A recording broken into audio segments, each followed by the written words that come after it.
Grandfather Paradox. Imagine, for a moment, the gentle hum of a time machine as it powers up in a quiet laboratory. The lights are low, the world outside is asleep, and you, the traveler, are about to embark on a journey not just through space, but through the very fabric of causality itself.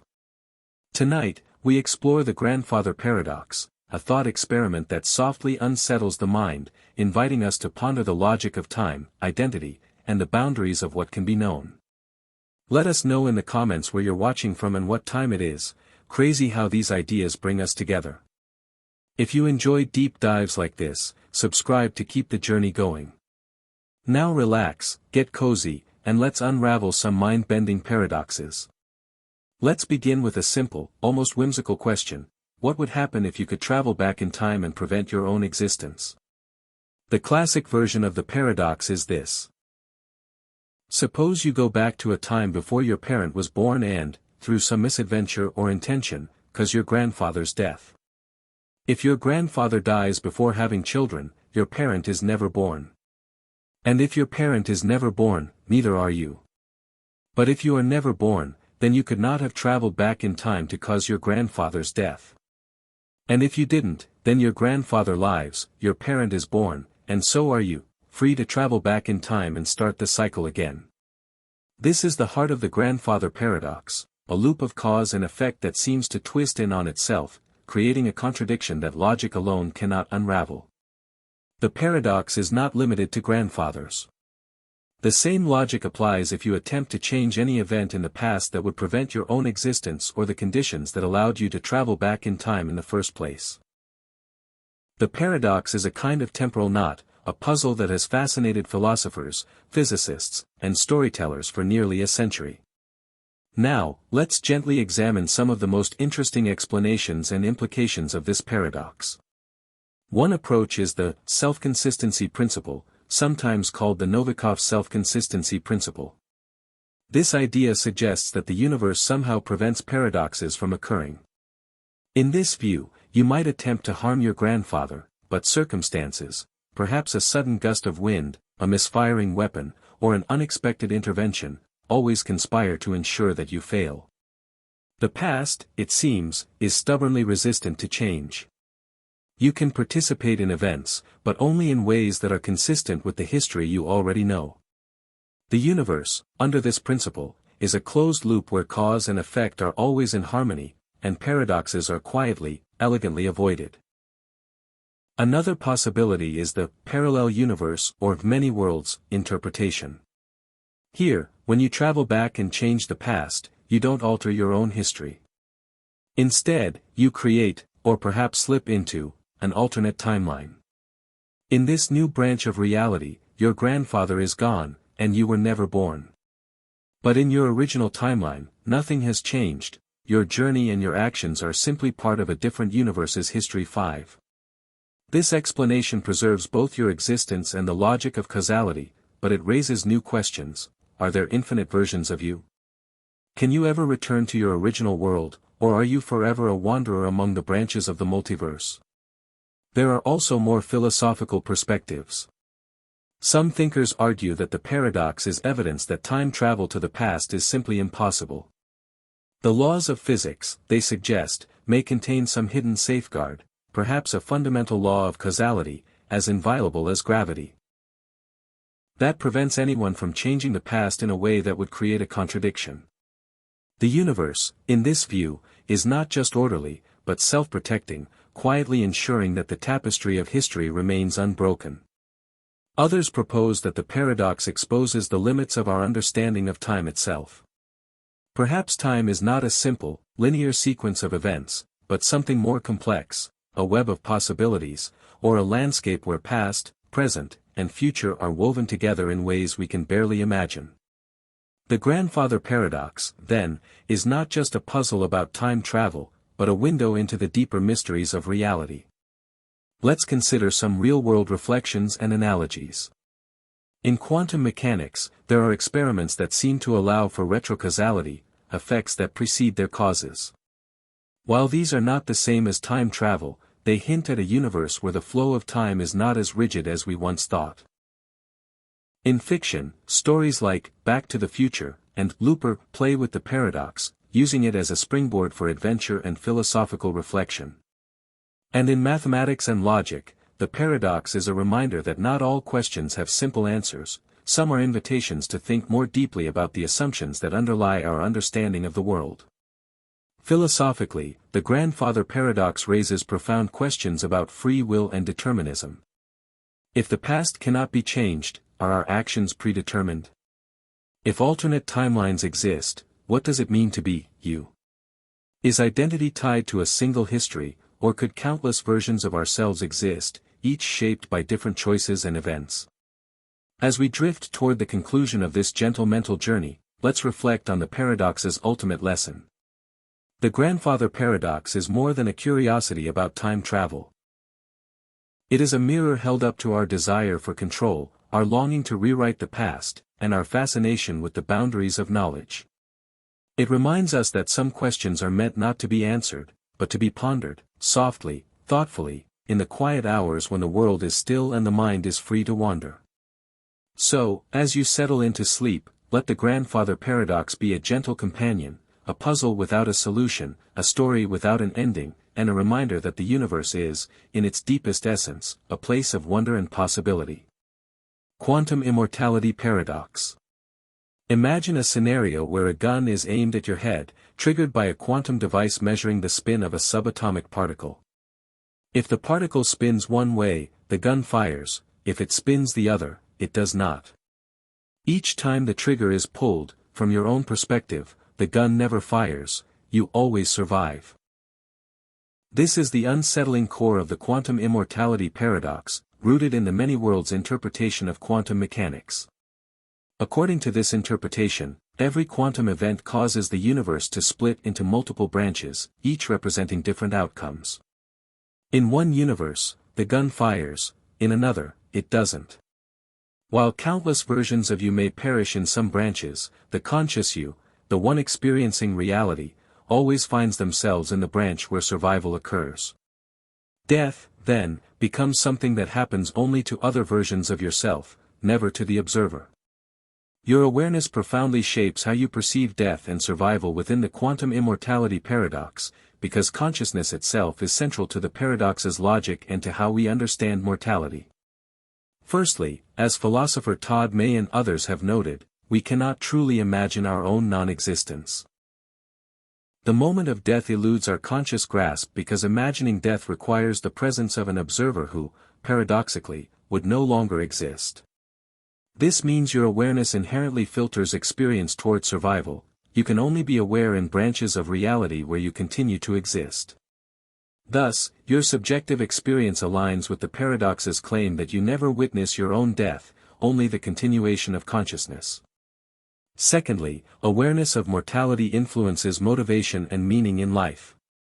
Recognizing death's inevitability can inspire a deeper appreciation for life, fostering empathy and purpose. Within the paradox, this awareness might heighten the paradoxical tension. While your conscious self survives across branches, you remain aware of death's reality for others and the fragility of existence itself. This duality can provoke existential reflection on loneliness, identity, and the nature of self. Thirdly, scientific and philosophical research suggests that consciousness may have levels of persistence beyond physical death, ranging from pure awareness without identity to full continuity of self and memory.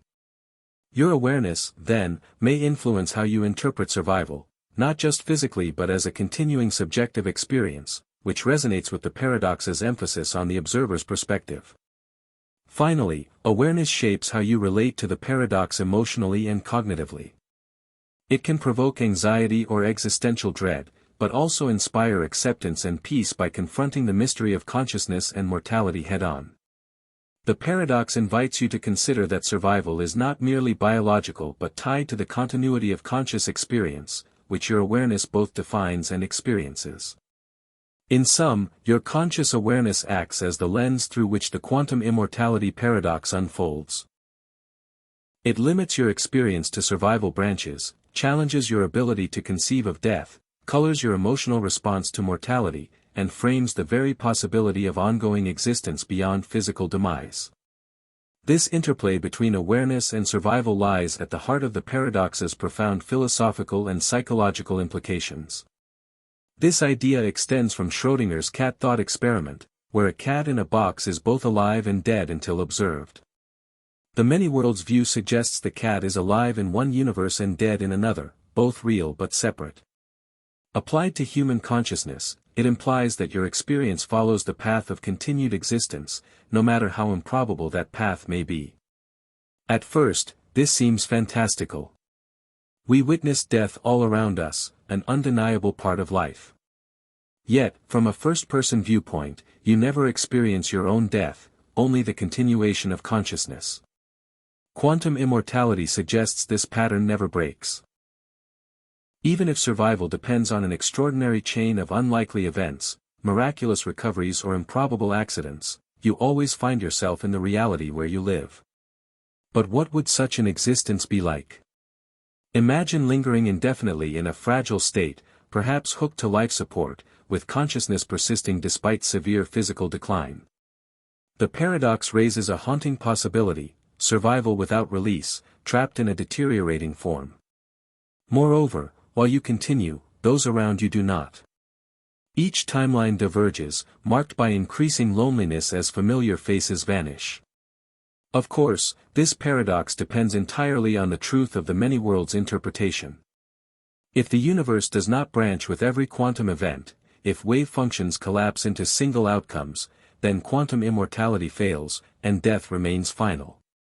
But if every possibility unfolds somewhere, then somewhere, your story never ends.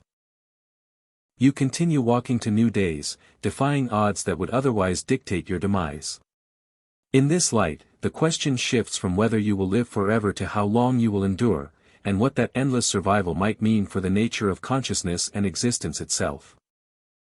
The Ship of Theseus is a classic philosophical paradox that questions the nature of identity and change over time.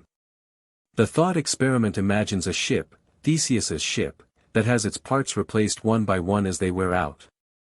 Eventually, every single plank and component is replaced with new, identical parts. The central question is the ship, after all these replacements, still the same Ship of Theseus? This paradox challenges our intuitive understanding of what it means for something to remain the same object despite undergoing complete physical change. If identity depends on the specific physical parts, then once all parts are replaced, it would no longer be the original ship. But if identity depends on the continuity of form, function, or history, then it might still be considered the same ship. The paradox was first recorded by Plutarch in his Life of Theseus, where he described how the Athenians annually replaced the decayed planks of the ship that Theseus had sailed. Philosophers have debated whether the ship remains identical over time or becomes a new entity once all parts are swapped. Several perspectives exist. Permanence of identity. This view holds that the ship remains the same because its identity is tied to its structure, purpose, and continuous existence rather than the individual physical parts. The ship's history and function preserve its identity despite material change. Change of identity. This stance argues that the ship fundamentally changes as its parts are replaced, so once all parts are new, it becomes a different ship. The original ship ceases to exist at some point during the replacement process. The paradox extends beyond ships to broader philosophical questions about personal identity, biological organisms, and even institutions. It raises issues such as when and how change affects identity, whether identity is physical or metaphysical, and how continuity is maintained through transformation. An interesting twist arises if the original removed parts are reassembled into a ship. Which ship, then, is the real Ship of Theseus, the one continuously maintained or the one reconstructed from original parts? This deepens the puzzle about the criteria for identity. In sum, the Ship of Theseus paradox remains a profound and enduring inquiry into the nature of existence and identity, illustrating the complexities of how objects, and by extension, ourselves, persist through change. The Ship of Theseus paradox has significant modern implications for understanding personal identity, especially as it highlights how we persist as the same person despite continual physical and psychological change. Since our bodies and minds are in constant flux, cells regenerate, memories evolve, beliefs shift, the paradox invites us to question what truly constitutes the essence of who we are over time. One key implication is that personal identity may not rest solely on physical continuity, like the ship's original planks, but rather on continuity of consciousness, memory, or psychological connectedness. John Locke's theory, for example, suggests that identity depends on the persistence of memory and self-awareness rather than the unchanging physical body. This helps explain how we consider ourselves the same person despite biological and experiential changes. The paradox also resonates in contemporary debates about emerging technologies such as cyborg enhancements, brain-computer interfaces, and AI integration. As humans increasingly replace or augment biological parts with artificial components, questions arise: at what point does a person cease to be themselves, or become something else entirely? This challenges traditional notions of human identity and raises ethical concerns about the preservation of personhood amid transformation. Moreover, the paradox extends to social and institutional identity. Just as a ship or person changes parts over time, organizations, governments, and societies evolve as new members and ideas replace old ones.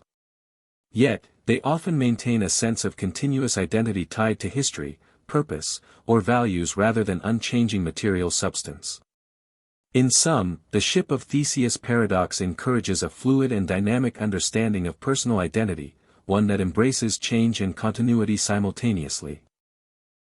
It pushes us to consider identity as a process or narrative rather than a fixed essence, a perspective increasingly relevant in a world of rapid technological and social transformation. The Ship of Theseus paradox impacts debates on mind and consciousness by challenging how we understand the persistence of identity amid continuous change, a core issue in theories of personal identity and consciousness.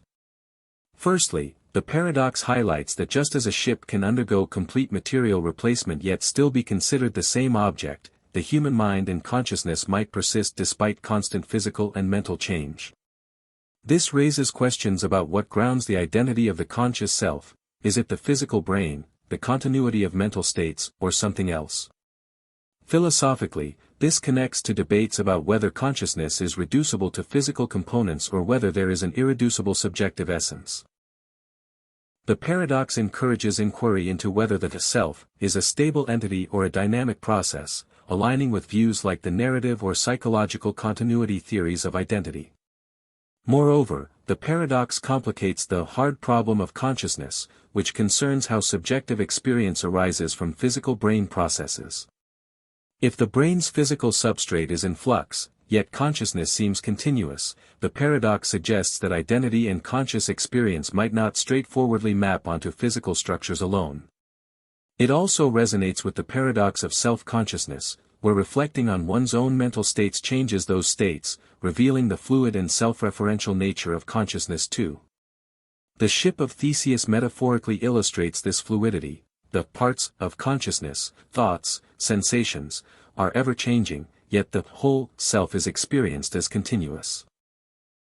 In cognitive science and neuroscience, the paradox informs discussions about the brain's plasticity and how consciousness emerges from changing neural networks.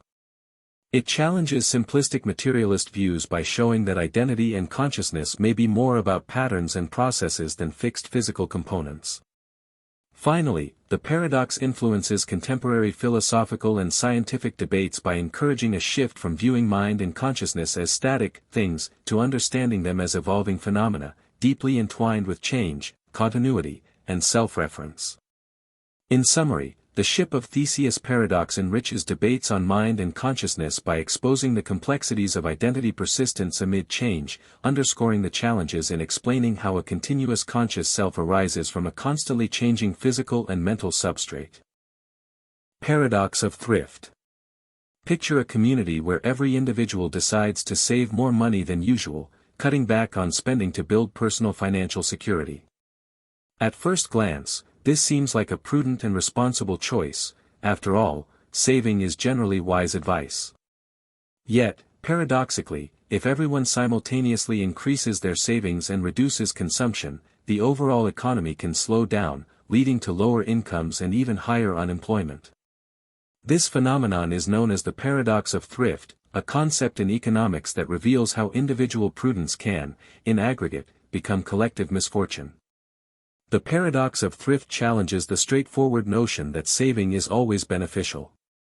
While saving is essential for personal financial health, when multiplied across an entire economy, excessive saving can reduce aggregate demand, the total spending on goods and services.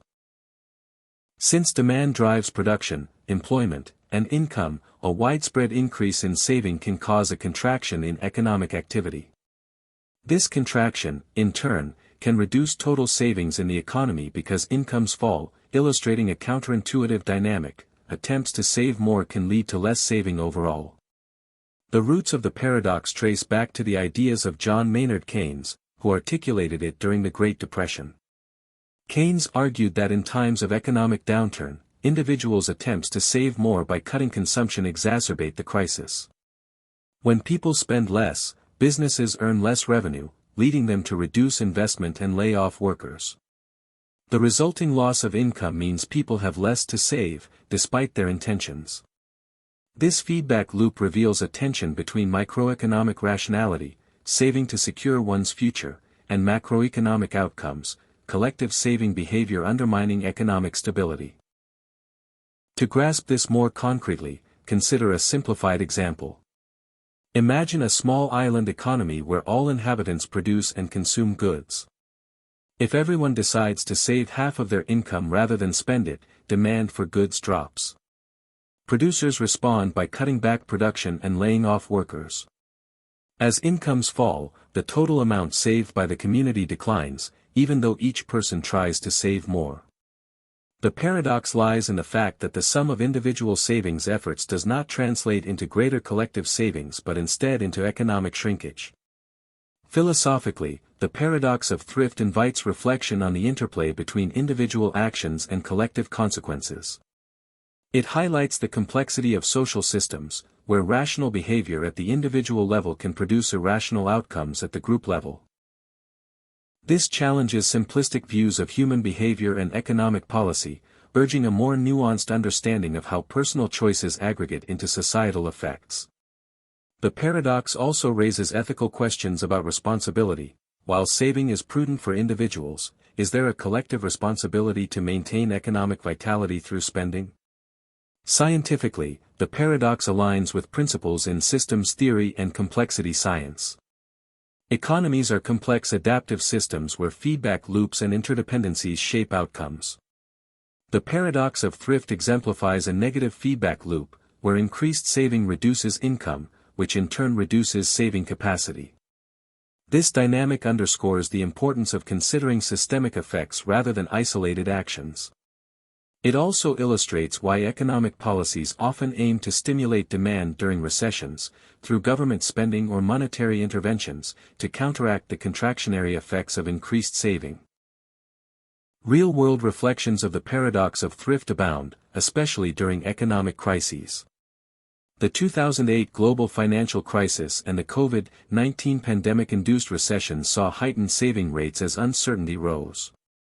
While prudent for households, this collective saving contributed to sluggish recoveries. Governments responded with stimulus packages to boost spending and support incomes, recognizing that without intervention, the economy could spiral downward. The paradox also informs debates about austerity measures, where cutting public spending to reduce deficits can suppress demand and deepen recessions. An interesting thought experiment deepens our understanding. Imagine a society where saving is entirely communal, and individuals cannot hoard wealth. Would the paradox of thrift still arise?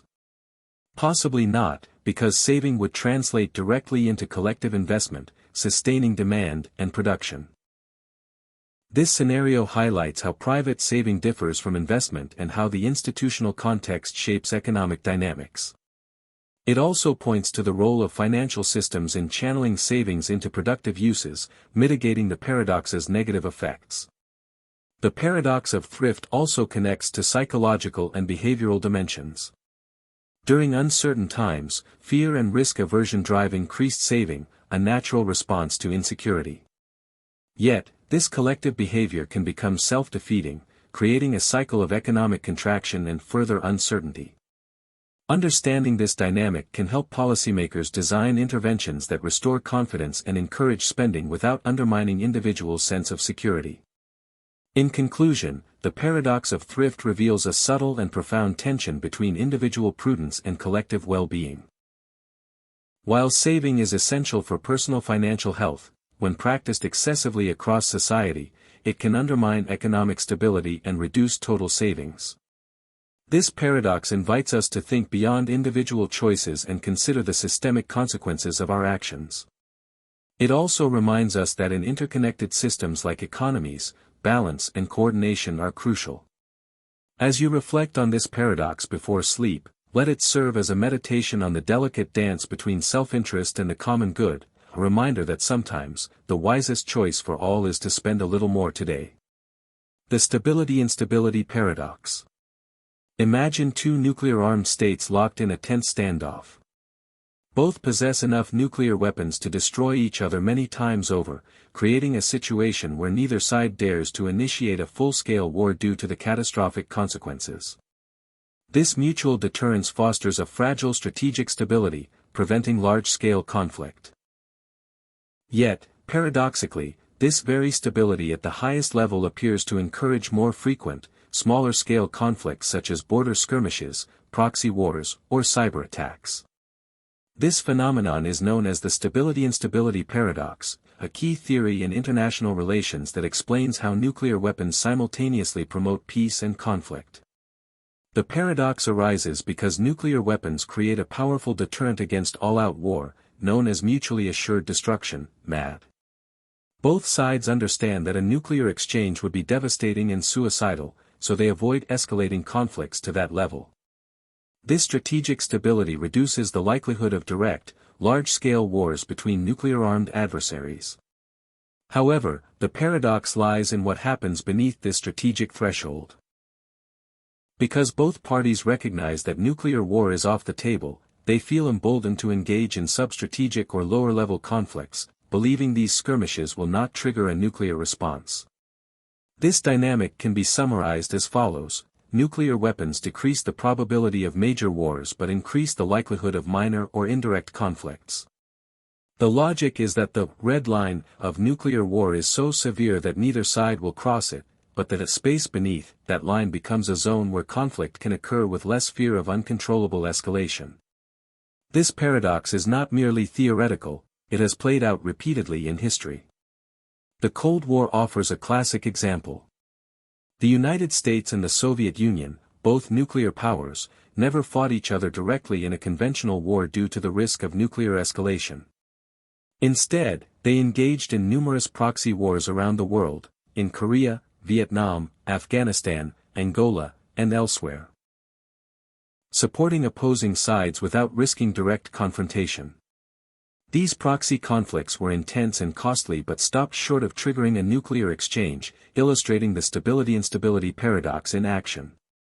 The mechanism behind this paradox is rooted in rational calculations by state actors. Both sides rationally view nuclear war as untenable and avoid escalating sub-strategic conflicts to the nuclear level. This cap on escalation reduces the costs and risks of engaging in lower-level conflicts, making them more attractive or feasible. Essentially, the fear of nuclear war stabilizes the strategic level but lowers the barriers to conflict at the tactical or conventional level. This paradox also helps explain contemporary tensions, such as those between India and Pakistan. Both countries possess nuclear weapons, which deter full-scale war. Yet, border skirmishes, terrorist attacks, and proxy conflicts in Kashmir persist, fueled by the belief that these actions will not escalate into nuclear war. The paradox creates a dangerous environment where low-intensity conflicts can flare repeatedly, increasing the risk of miscalculation or accidental escalation. Philosophically, the Stability-Instability Paradox challenges simplistic notions of peace and conflict. It reveals that peace at one level can coexist with instability at another, highlighting the complexity of deterrence and conflict dynamics. The paradox underscores how security at the strategic level can paradoxically breed insecurity at lower levels, complicating efforts to maintain lasting peace. From a scientific and strategic perspective, the paradox aligns with theories of deterrence, game theory, and conflict escalation. It illustrates how mutual nuclear deterrence transforms the conflict continuum, creating a stable equilibrium at the strategic level but a volatile environment beneath it. This dynamic complicates policy decisions, as states must balance deterrence with managing and containing sub-strategic conflicts. The paradox also poses significant policy challenges. Nuclear-armed states must grapple with how to prevent lower-level conflicts from escalating while maintaining credible deterrence. The Cold War experience showed that proxy wars can be costly and destabilizing, even if they avoid nuclear war. Today, the paradox remains relevant as new technologies like cyber warfare and artificial intelligence add complexity to conflict management under the nuclear shadow. A thought experiment deepens the paradox's implications. Imagine a world without nuclear weapons. Without the deterrent effect of MAD, the risk of large-scale conventional war might increase, but the frequency of minor conflicts might decrease because the stakes of escalation would be higher. Conversely, in a nuclear-armed world, the fear of nuclear war suppresses major conflicts but lowers the threshold for smaller ones. This thought experiment highlights how the presence of nuclear weapons reshapes the entire landscape of international conflict. The paradox also reflects the psychological and perceptual dimensions of conflict. Leaders and military planners must constantly assess intentions, capabilities, and risks, knowing that misperceptions could trigger unintended escalation. The Stability-Instability paradox thus emphasizes the importance of communication, confidence-building measures, and crisis management to prevent lower-level conflicts from spiraling out of control. In conclusion, the Stability-Instability paradox reveals a profound and counterintuitive truth about nuclear deterrence. While nuclear weapons promote strategic stability by deterring all-out war, they simultaneously increase the likelihood of lower-intensity conflicts. This paradox has shaped international relations since the dawn of the nuclear age and remains a central challenge for global security. Understanding it helps explain the delicate balance between peace and conflict in a nuclear-armed world and underscores the ongoing need for careful diplomacy and conflict management to avoid unintended escalation. As you reflect on this paradox, consider it a reminder of the fragile and complex nature of peace, a balance maintained not by the absence of conflict but by the careful management of its many forms. The Observer's Paradox. Imagine a scientist entering a quiet village to study the local language and customs. As soon as the villagers notice the presence of an outsider observing them, their behavior subtly changes. They speak more formally, avoid certain topics, or act differently than they would when unobserved. This phenomenon, where the act of observation influences the behavior being studied, is known as the Observer's Paradox. It presents a fundamental challenge in fields ranging from linguistics and psychology to physics and social science, revealing the intricate relationship between knowledge, measurement, and reality. At its core, the Observer's Paradox highlights a tension between the desire to understand a system or behavior and the unavoidable influence that observation exerts on that system. The paradox is that to gain accurate knowledge, one must observe, but the very act of observing can alter the phenomenon under study, potentially invalidating the findings or complicating their interpretation. The term was first coined in sociolinguistics by William Labov in the 1960s. Labov noticed that when speakers were aware they were being recorded or studied, they often modified their speech patterns, consciously or unconsciously, to conform to perceived social norms or expectations.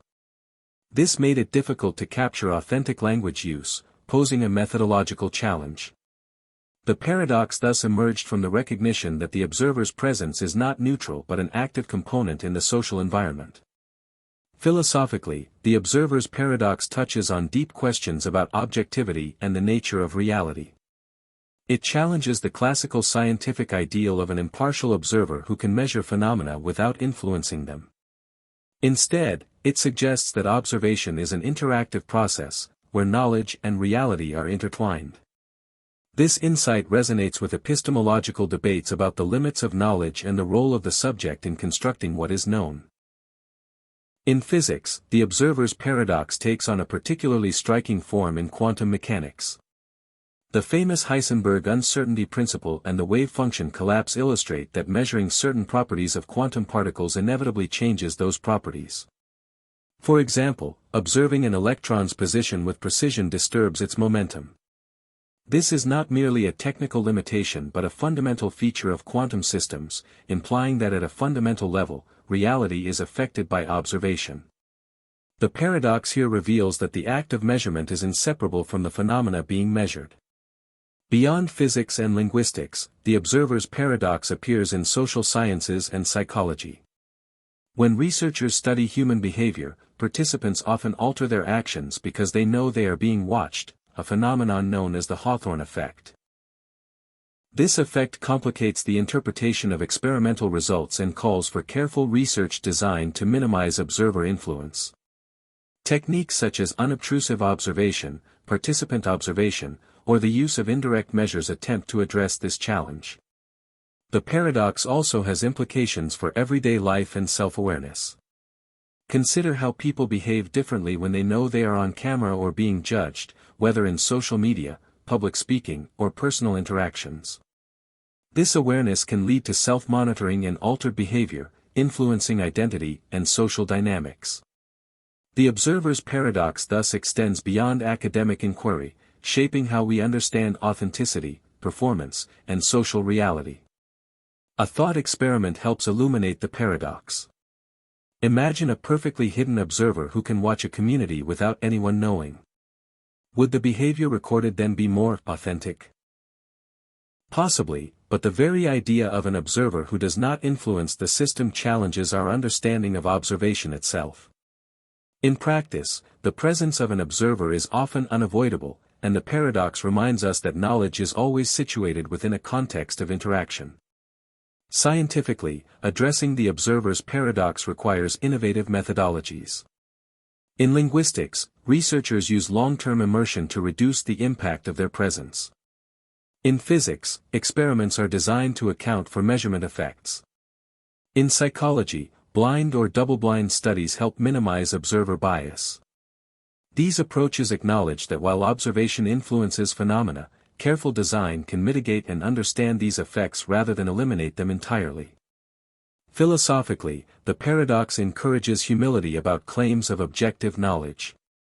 It suggests that knowledge is not a simple mirror of reality but a co-constructed process involving both observer and observed. This perspective aligns with constructivist and phenomenological traditions, which emphasize the role of experience and interpretation in shaping understanding. In conclusion, the observer's paradox reveals a fundamental and fascinating tension at the heart of inquiry. The act of observing changes what is observed. Whether in language, physics, psychology, or everyday life, this paradox challenges us to reconsider assumptions about objectivity and knowledge. It invites us to embrace the interactive nature of observation, fostering methods and attitudes that recognize the delicate dance between knower and known. As you reflect on this paradox before sleep, let it serve as a meditation on the intertwined nature of perception and reality, a reminder that to observe is always to participate in the unfolding of the world. Liar Paradox. Imagine a simple sentence that says of itself, "This sentence is false." At first glance, it seems straightforward, but it quickly leads us into a logical whirlpool. If the sentence is true, then what it says must hold, it is false. But if it is false, then it is not the case that the sentence is false, which means it must be true. This creates a loop where the sentence is true if and only if it is false, a direct contradiction. This paradox challenges our basic assumptions about truth and falsity. Normally, every statement is either true or false, a principle known as bivalence. The liar paradox shows that some sentences defy this binary classification. Attempts to assign a classical truth value to the sentence, "This sentence is false," lead to an irresolvable contradiction. One way to understand the paradox is through formal logic. If we denote the sentence as A and say A equals, A is false, then in Boolean terms, this is an equation with no solution. If A is true, then A must be false, and vice versa. Some logicians propose that such sentences are both true and false, embracing a dialetheistic perspective, while others reject the principle that every statement must be true or false, allowing for sentences that are neither.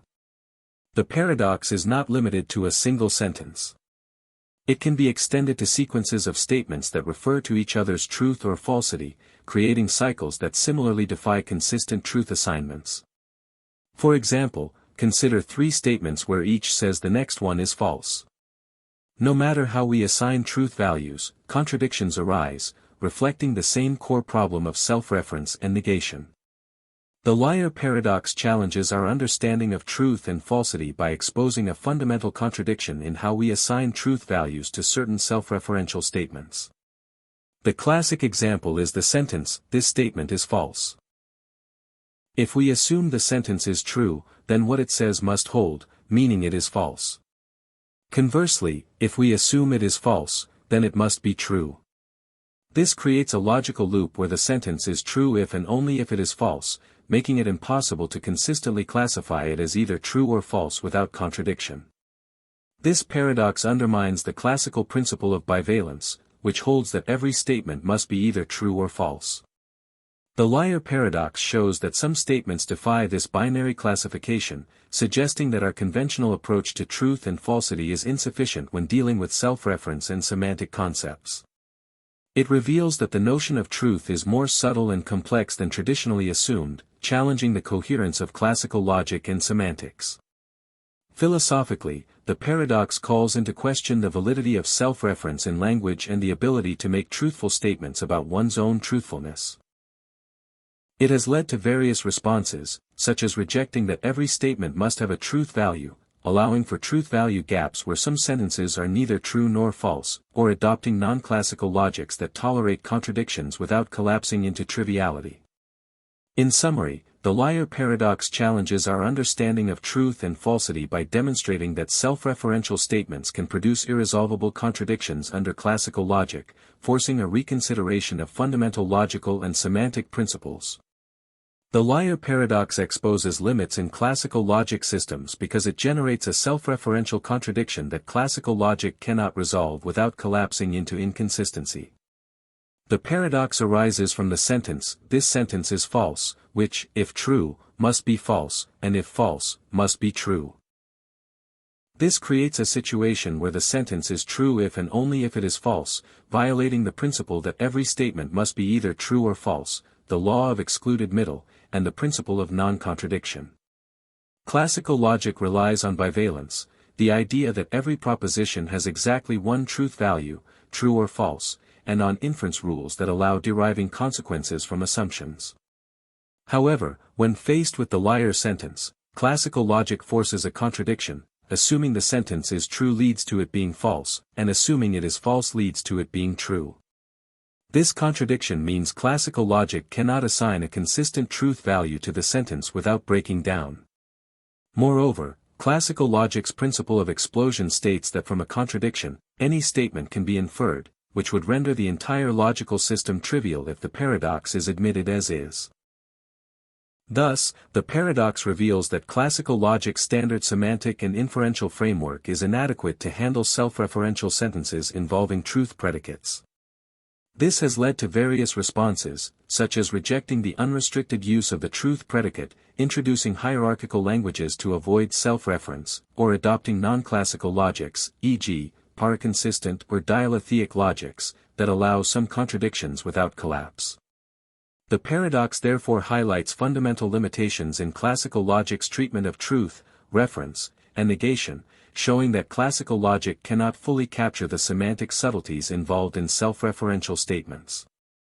Philosophically, the liar paradox exposes deep issues about the nature of truth, reference, and language. It forces us to reconsider how truth predicates function and whether our classical logic adequately captures semantic reality. The paradox has inspired numerous theories and approaches, including revisions to logic, language hierarchies, and semantic frameworks, all attempting to resolve or dissolve the contradiction without abandoning coherent reasoning.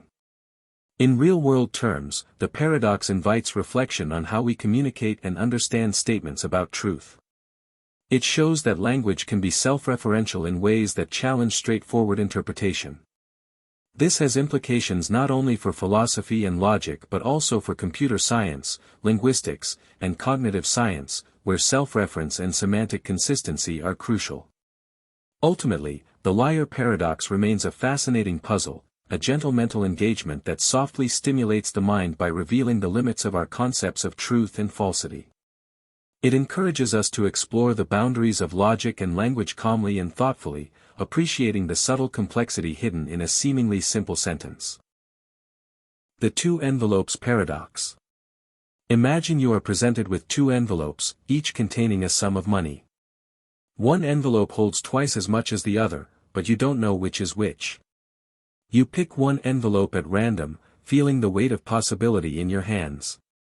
Before you open it, you're offered a chance to switch to the other envelope. Now comes the puzzle: should you switch or stick with your original choice? At first glance, it seems like switching might be the better option. Suppose the envelope you chose contains an amount, call it X. Then the other envelope either has 2x or x/2. If you consider the possibility that the other envelope has twice as much, switching seems to offer a gain. But if it has half as much, switching means a loss. Yet, when you calculate the expected value, it appears that switching always increases your expected gain. This reasoning suggests you should switch no matter what, which feels paradoxical. Why would switching both be better and not better at the same time? Let's carefully examine this tangled reasoning. The paradox arises because we treat the amount in your chosen envelope as a fixed number, but it's actually a random variable dependent on which envelope you picked. The problem is self-referential. Your expectation depends on an unknown distribution of amounts, yet you try to calculate it as if the amounts are fixed and known. This subtle shift creates a loop of logic that defies simple resolution. Imagine the envelopes as a gentle game of chance, where your mind tries to outsmart uncertainty. The paradox invites us to question how we evaluate probabilities and expectations, especially when information is incomplete or hidden. It shows how our intuition can mislead us when we apply reasoning that assumes certainty in an uncertain situation. Beyond the puzzle itself, the two envelopes paradox encourages reflection on decision-making, risk, and the limits of rationality. It reminds us that sometimes, the way we frame a problem shapes the answers we find. In real life, choices often come with hidden variables and incomplete knowledge, making certainty elusive. So, as you hold those two envelopes, consider this: the paradox isn't about finding the right choice, but about understanding the delicate balance between knowledge, chance, and expectation. It gently nudges us to embrace uncertainty and to recognize that some puzzles are less about solutions and more about the questions they inspire. The two envelopes paradox reveals fundamental flaws in our reasoning when faced with infinite expectations by exposing how naive use of expected value can lead to contradictions and paradoxical conclusions. In the paradox, the expected value calculation suggests that switching envelopes always offers a higher expected gain, implying an endless incentive to switch back and forth. However, this reasoning implicitly assumes that the expected values involved are finite and well-defined, which often is not the case. When the amounts in the envelopes are drawn from a distribution with infinite expected value, the expected utility of each envelope becomes infinite. This breaks the usual rules of expectation calculations because infinite sums do not behave like finite ones. Attempting to apply the law of total expectation without ensuring the expected value exists leads to mathematical errors such as rearranging infinite series in ways that produce contradictory results. In other words, the paradox arises because the expected profit from switching is not a finite, well-defined number, but an ill-defined infinite quantity that defies normal arithmetic. This challenges our intuition by showing that expected value, a cornerstone of decision theory and probability, can fail as a decision criterion when dealing with infinite or unbounded outcomes. It highlights that reasoning based on dominance or expectation can be misleading if the underlying assumptions about finiteness and probability distributions are violated. The paradox thus exposes the limits of classical probability and utility theory, illustrating that some problems require more sophisticated approaches, such as considering bounded utility functions, limiting processes on finite approximations, or alternative decision criteria, to avoid paradoxical conclusions. In essence, the two envelopes paradox teaches that infinite expectations are not just abstract curiosities but practical pitfalls that reveal the boundaries of our reasoning tools. It cautions us against blindly trusting intuitive calculations in infinite or highly uncertain scenarios and invites deeper reflection on how to model and reason about such cases rigorously. The Bootstrap Paradox. Imagine one day a mysterious book appears on your desk. It has no title, no author's name, yet inside are astonishing secrets, knowledge of the universe, mathematics centuries ahead of your time. You study it, mastering its contents over years, then decide to share this wisdom with the world by publishing the book yourself. Centuries later, a worn copy of that very same book finds its way back to you. Here lies the enigma: who actually wrote this book? This is the essence of the Bootstrap Paradox, a curious time loop where an object or piece of information exists without a clear origin. Unlike typical time paradoxes that involve changing the past, the Bootstrap Paradox suggests something can exist in a self-sustaining cycle, with no initial creation point. Consider a violinist who travels back in time and teaches their younger self to play. The younger version grows up, becomes the same violinist, and eventually journeys back again to teach their past self. But pause and ponder: if no one outside this loop ever taught them, where did the knowledge of playing the violin originally come from? It appears to have no beginning, simply existing in an endless cycle that challenges our usual understanding of cause and effect. The paradox's name comes from the phrase, pulling yourself up by your own bootstraps, an impossible act of self-creation. It's a fascinating puzzle that often appears in science fiction. A person receives a blueprint for a futuristic machine, builds it, and later travels back in time to give the same blueprint to their past self. The machine works perfectly, but who designed it in the first place? The knowledge seems to exist without an origin. From a physics standpoint, the Bootstrap Paradox isn't ruled out entirely. Some theoretical models of time travel allow for closed time-like curves, paths through spacetime that loop back on themselves. In such scenarios, events could perpetuate without a traditional cause. Certain interpretations of quantum mechanics even hint that information might be preserved across time in ways we don't yet fully grasp.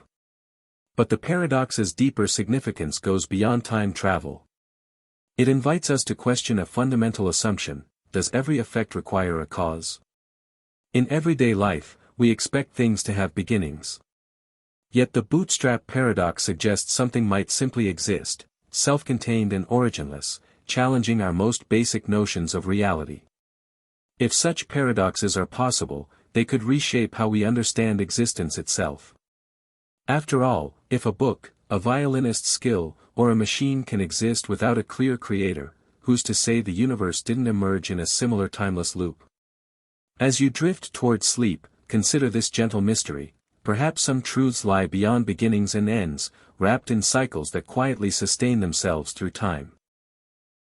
The Bootstrap Paradox softly nudges us to embrace uncertainty and wonder, reminding us that reality might be more intricate, and more beautiful, than our linear minds can easily comprehend. The Bootstrap Paradox challenges your understanding of time and causality by disrupting the traditional, linear sequence where causes precede effects.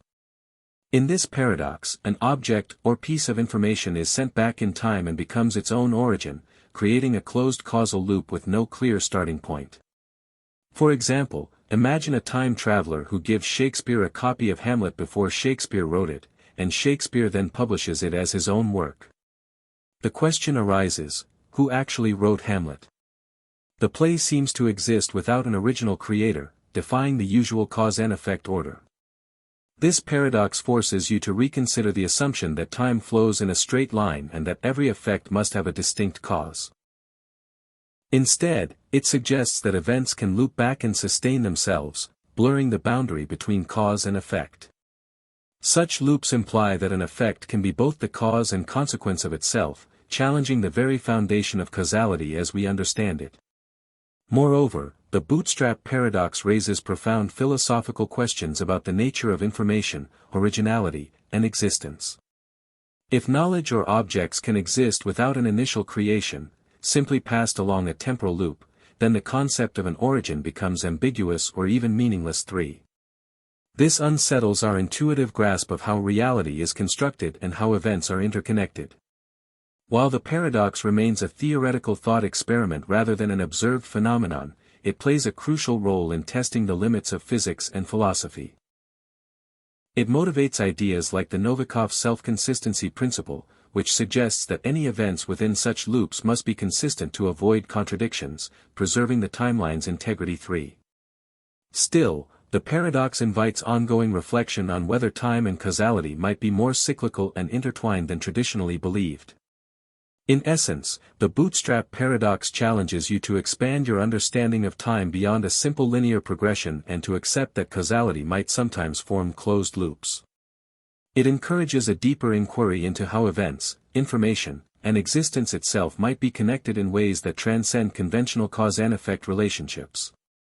The Fermi Paradox confronts you with a profound and unsettling question: given the vastness of the universe, with its billions of galaxies and countless stars hosting potentially habitable planets, why have we found no evidence of intelligent extraterrestrial life? This paradox forces you to rethink assumptions about life, intelligence, and our place in the cosmos. On one hand, the sheer numbers suggest that intelligent civilizations should be abundant. Even if only a tiny fraction of planets develop life, there should be millions or billions of civilizations in our galaxy alone. Some of these might have mastered interstellar travel or sent detectable signals. Yet, despite decades of searching, the universe remains silent. This silence challenges your understanding in several ways. Perhaps intelligent life is extraordinarily rare, making Earth a unique cosmic fluke. Or maybe civilizations are too distant, their signals lost across vast cosmic expanses and time. Another possibility is that advanced civilizations deliberately avoid contact, either out of caution or ethical reasons, like a cosmic zoo where Earth is observed but left undisturbed. The paradox also highlights the fragility of civilizations. Technological maturity might come with self-destructive risks, nuclear war, environmental collapse, or runaway artificial intelligence, that prevent long-term survival and interstellar communication. Alternatively, life elsewhere might be so alien that we fail to recognize it, existing in forms or dimensions beyond our perception. Beyond the search for aliens, the Fermi Paradox invites you to reflect on humanity's role and responsibility. If we are alone or among the few intelligent species, the future of life in the universe depends on how we steward our planet and develop our civilization. It urges patience in the search, humility in our assumptions, and imagination in considering what life might be. Ultimately, the Fermi Paradox remains unresolved, but its power lies in the questions it raises, about existence, intelligence, and the cosmos. It unites us in curiosity and hope, reminding us that the silence of the stars is not just a mystery but an invitation to explore the deepest truths about ourselves and the universe. The Unexpected Exam Paradox, also known as the Surprise Test Paradox or the Unexpected Hanging Paradox, is a captivating logical puzzle that gently stimulates the mind by exploring the intricate relationship between knowledge, expectation, and self-reference. It invites us to reflect on how we anticipate future events and how our reasoning about knowledge itself can lead to surprising and seemingly contradictory outcomes. Imagine a teacher announcing to a class that there will be a surprise exam sometime during the upcoming week. The students are told that the exam will be on one of the weekdays, Monday through Friday, but the exact day will be a surprise. The students will not know the day of the exam until the teacher hands out the test. At first glance, this seems straightforward: the exam could happen any day, and the students will be caught off guard. Yet, when the students begin to reason logically about the announcement, a paradox emerges. The students start by considering the last possible day, Friday. They think, if the exam hasn't happened by Thursday, then it must be on Friday. But if we know this in advance, it won't be a surprise. Therefore, they conclude the exam cannot be on Friday.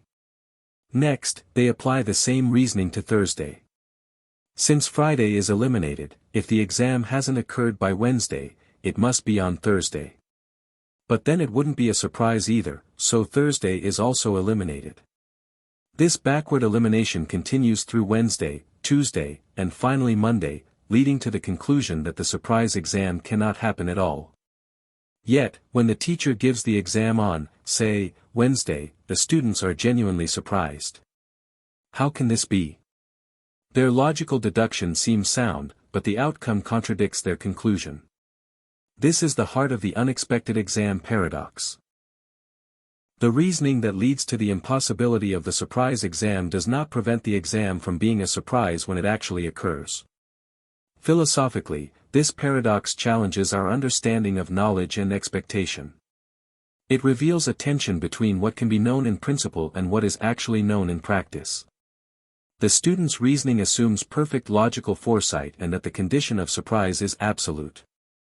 However, surprise is a psychological state that depends on uncertainty and incomplete information. The paradox exposes how self-referential statements, those that refer to their own truth or knowledge, can create contradictions or paradoxes. To delve deeper, consider the nature of the announcement itself. The teacher's statement is a kind of self-referential promise: you will have an exam on a day you do not expect. The student's attempt to predict the exam's day uses backward induction, a logical method where one reasons backward from the last possible event to the first. While backward induction is a powerful tool in logic and game theory, here it leads to an unexpected impasse. The paradox also touches on epistemology, the study of knowledge. It asks, what does it mean to know something? The students seem to know that the exam cannot be on Friday, then Thursday, and so on. But their knowledge is conditional and depends on their reasoning process, which itself is based on the teacher's statement. This circularity, reasoning about knowledge based on knowledge, creates a loop that defies straightforward logic. Real-world examples of this paradox abound. Surprise fire drills, pop quizzes, or unexpected announcements often rely on the element of surprise to be effective. If participants can predict the event's timing perfectly, the surprise is lost. Yet, in practice, people rarely achieve such perfect foresight. The paradox reminds us that the psychological experience of surprise is more nuanced than simple logical deduction. From a scientific perspective, the paradox illustrates the limits of certain types of reasoning. Backward induction works well in many contexts, such as chess or economic decision-making, but it can fail when applied to self-referential or knowledge-based statements. This insight has implications for artificial intelligence and cognitive science, where understanding how agents reason about knowledge and expectations is crucial. One way to resolve or at least soften the paradox is to recognize that the student's reasoning assumes the teacher's announcement is both truthful and logically consistent in a way that may not hold in practice. The teacher's statement creates a kind of logical trap. If the exam is predictable, it cannot be a surprise; if it is a surprise, it cannot be predicted. This tension means the student's logical elimination process is flawed because it treats the announcement as a fixed, unambiguous rule rather than a statement that interacts with their knowledge and expectations dynamically. Another perspective comes from the philosophy of language. The paradox involves statements about knowledge and expectation, which are inherently context-dependent. The meaning of surprise depends on the student's state of knowledge at the moment before the exam. Since their knowledge changes as days pass without an exam, the condition of surprise can be preserved even if they have logically eliminated certain days. The unexpected exam paradox also invites reflection on the nature of time and prediction. It shows how knowledge about future events can influence the events themselves, creating a feedback loop.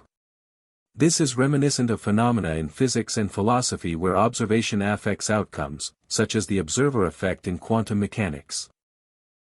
While the paradox is not a physical phenomenon, it shares the theme that knowledge and expectation are not passive but actively shape reality. In educational settings, this paradox serves as a gentle mental exercise that engages students in logical reasoning, epistemology, and philosophy without causing stress or excitement. It encourages a calm, measured reflection on how we think about knowledge and surprise, making it an ideal topic for thoughtful contemplation before sleep. To summarize, the unexpected exam paradox is a rich and intellectually stimulating puzzle that explores the limits of knowledge, the nature of surprise, and the complexities of self-referential reasoning. It shows that our attempts to predict and control future events through logic can sometimes lead us into paradoxical situations where the very act of reasoning changes the outcome. This paradox invites us to embrace uncertainty and recognize that some aspects of knowledge and expectation resist simple logical resolution. Consider this gentle paradox as a reminder of the beautiful complexity of the mind and the subtle interplay between knowledge and surprise. It is a quiet invitation to explore the depths of logic and philosophy, where even a simple announcement about an exam can open the door to profound questions about how we understand the world and ourselves. The Russell's Paradox. Imagine a library that contains every book in the world, including a special catalog that lists all books that do not list themselves. Now, the question arises, does this catalog list itself? If it does, then by definition it should not list itself. But if it does not list itself, then it should list itself because it includes all books that do not list themselves. This seemingly innocent question leads to a profound logical contradiction known as Russell's Paradox. At its core, Russell's paradox exposes a fundamental problem in naive set theory, which assumes that for any well-defined property, there exists a set of all objects satisfying that property. Bertrand Russell formulated the paradox in 1901 by considering the set RR defined as the set of all sets that are not members of themselves. The paradoxical question is RR a member of itself? If RR is a member of itself, then by definition it should not be a member of itself, because it only contains sets that are not members of themselves. If RR is not a member of itself, then by definition it should be a member of itself, since it contains all sets that are not members of themselves. This logical loop results in the contradiction R is an element of R, R is not an element of R, R is an element of R is an element of /R, a statement that can never be true or false without inconsistency. This paradox is not just a curious puzzle but a critical discovery that shook the foundations of mathematics and logic. It revealed that the unrestricted comprehension principle, the idea that any definable collection forms a set, cannot hold without leading to contradictions. Russell's paradox showed that naive set theory, which was the basis for much of early 20th century mathematics, was fundamentally flawed. Philosophically, the paradox challenges the notion of self-reference and totality. It points to a vicious circle, where a set's definition depends on a totality that includes the set itself. This self-referential loop is similar to the famous liar paradox, where a sentence states, "This sentence is false," creating a similar contradiction. Russell's insight was that such circular definitions must be avoided to maintain logical consistency. To resolve this paradox, Russell proposed the type theory, which organizes objects into hierarchical types to prevent sets from containing themselves directly or indirectly. Another solution came through the axiomatic approach of Zermelo-Fraenkel set theory, ZFC, which restricts set formation by allowing only subsets of existing sets to be formed rather than arbitrary collections. This approach effectively eliminates the possibility of a set of all sets and thus avoids the paradox. A real-world analogy often used to illustrate Russell's paradox involves a barber who shaves all and only those men who do not shave themselves. The paradoxical question is, does the barber shave himself? If he does, he should not; if he does not, he should. This example captures the essence of the paradox in everyday terms and highlights the problem of self-reference in definitions for. The implications of Russell's paradox extend beyond set theory into logic, computer science, and philosophy. It underscores the importance of carefully defining concepts and avoiding circular reasoning. In computer science, similar issues arise in defining data structures or functions that reference themselves, requiring careful type systems or constraints to prevent infinite loops or contradictions. In conclusion, Russell's paradox is a profound illustration of how seemingly simple assumptions about collections and membership can lead to deep logical contradictions. It has driven the development of modern set theory and logic, emphasizing the need for rigorous foundations in mathematics. The paradox invites us to reflect on the nature of self-reference, the limits of language and definition, and the delicate balance between intuition and formal rigor in understanding the infinite and the totality of all things. The Catch-22 Paradox is a situation in which an individual is trapped by contradictory rules or conditions that make it impossible to escape or achieve a desired outcome. The term was coined by Joseph Heller in his 1961 novel Catch-22, where it describes a military regulation. A pilot can be excused from flying dangerous missions if declared insane, but if the pilot requests to be excused on grounds of insanity, this very request proves sanity, so the pilot must continue flying. This creates a no-win dilemma where any attempt to escape confirms the rule that prevents escape. More generally, a catch-22 arises when the conditions needed to solve a problem are themselves blocked by the problem. For example, needing work experience to get a job but being unable to gain experience without a job, or requiring documentation to get a permit that can only be obtained with the permit itself. The paradox illustrates how rigid, self-contradictory rules or bureaucratic systems can trap individuals in cycles of frustration and helplessness. Catch-22s highlight the absurdity and powerlessness people often face within complex systems and emphasize the difficulty of finding logical solutions when the rules themselves are part of the problem. Resolving a catch-22 usually requires changing or stepping outside the system's rules, but this can be difficult or risky. In summary, the Catch-22 paradox captures the essence of no-win, self-defeating situations caused by contradictory regulations or conditions, making it a powerful metaphor for bureaucratic absurdity and logical dilemmas in everyday life. The Catch-22 paradox reveals the limits of logical reasoning in complex situations by exposing how certain problems are structured with self-contradictory or circular rules that make any solution logically impossible within the system itself. In such cases, logical analysis alone fails because the conditions needed to solve the problem inherently prevent its resolution. Specifically, Catch-22 creates a no-win scenario where the rules contradict each other, like the classic example where a pilot can be excused from dangerous missions if insane, but requesting to be excused proves sanity, so the pilot must fly. This circular logic forms a vacuous biconditional that conveys no meaningful information and leads to a deadlock or logical dead end one. The paradox highlights how rigid, bureaucratic, or self-referential systems can trap individuals in dilemmas that defy straightforward reasoning or rational escape. Because the paradox's conditions are embedded in the problem structure, conventional problem-solving and decision-making approaches become ineffective, often causing frustration, powerlessness, and confusion. 6. It demonstrates that some problems require stepping outside or changing the underlying rules or assumptions to break free, as internal logical reasoning alone cannot resolve them. This shows the inherent limitations of logic when applied to complex, self-referential, or contradictory systems. In summary, the Catch-22 paradox reveals that logical reasoning can reach its limits in complex situations where rules are circular or self-defeating, underscoring the need for creative thinking, rule revision, or meta-level interventions to overcome such dilemmas. The Catch-22 paradox exposes fundamental flaws in strict logical systems by illustrating how certain rule-based frameworks can generate self-contradictory or vacuous conditions that make problem-solving impossible within the system itself.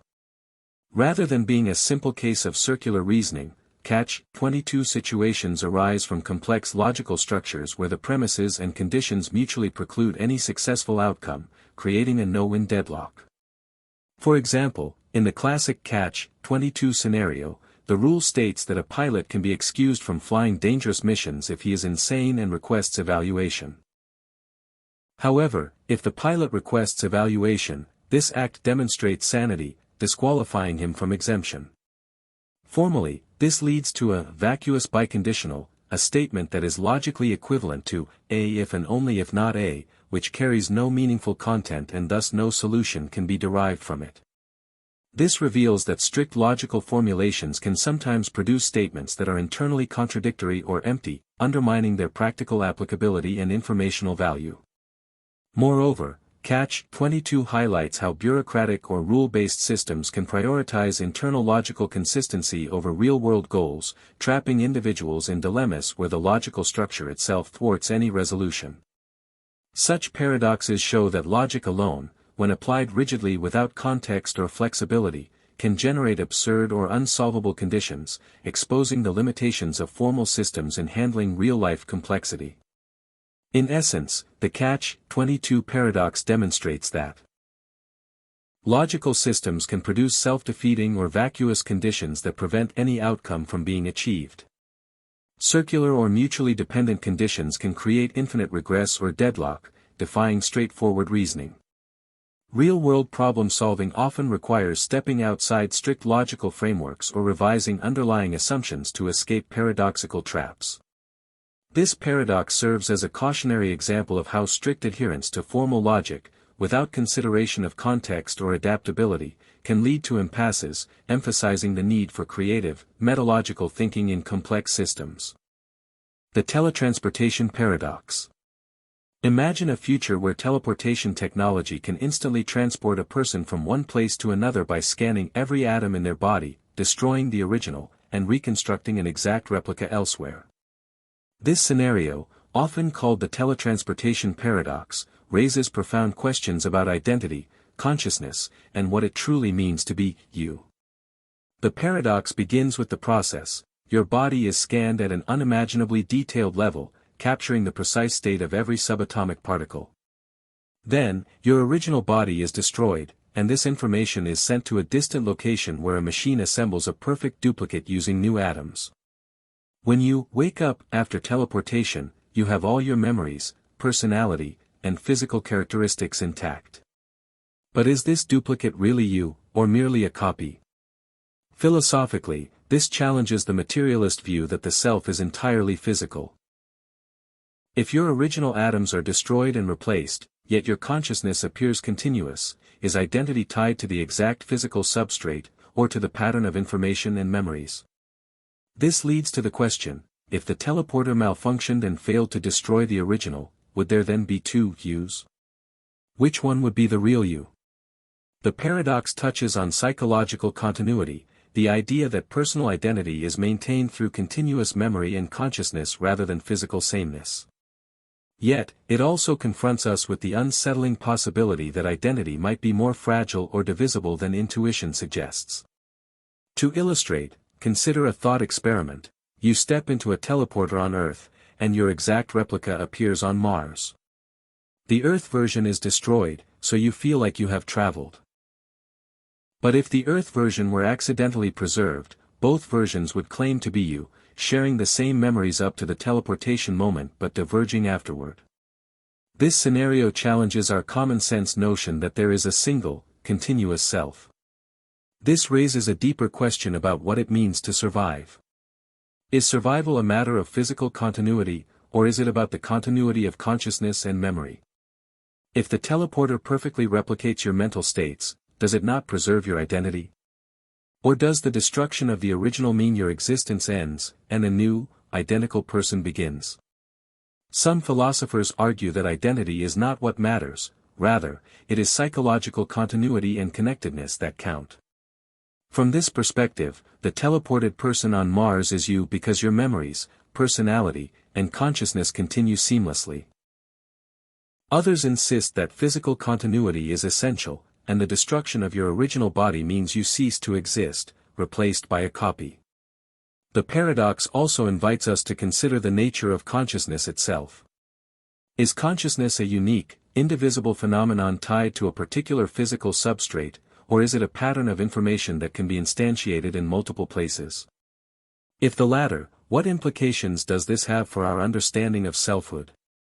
Imagine now a variation: the teleporter malfunctions and creates two exact copies of you, one on Mars and one on Earth. Both claim to be you, with identical memories and personalities. Which one is the real you? Or are both equally you? This scenario challenges the very notion of a singular, continuous self and suggests that identity might be more complex and less absolute than we usually assume. The Teletransportation Paradox also resonates with the famous Ship of Theseus paradox, where a ship has all its parts replaced over time. Is it still the same ship? Similarly, if all your atoms are replaced, but your pattern remains, are you still the same person? The teleporter simply accelerates and dramatizes this process, raising the question of whether identity is tied to matter or form. In real-world physics, teleportation as depicted in science fiction remains impossible. Quantum teleportation, a genuine scientific process, transfers quantum information rather than matter itself and requires classical communication, making instantaneous teleportation of people unfeasible. Yet, this scientific fact does not diminish the philosophical richness of the paradox, which invites us to explore the boundaries between information, matter, and identity. Moreover, the paradox has practical implications in fields like artificial intelligence and mind uploading. If someday we could upload a mind to a computer, would the uploaded mind be you, or merely a copy? Would destroying your biological brain end your existence, even if the digital copy continues? These questions echo the teletransportation paradox and highlight its relevance beyond science fiction. The paradox also encourages reflection on ethical and legal issues. If teleportation duplicates a person, who is responsible for their actions? Would the duplicate have the same rights, responsibilities, and moral status?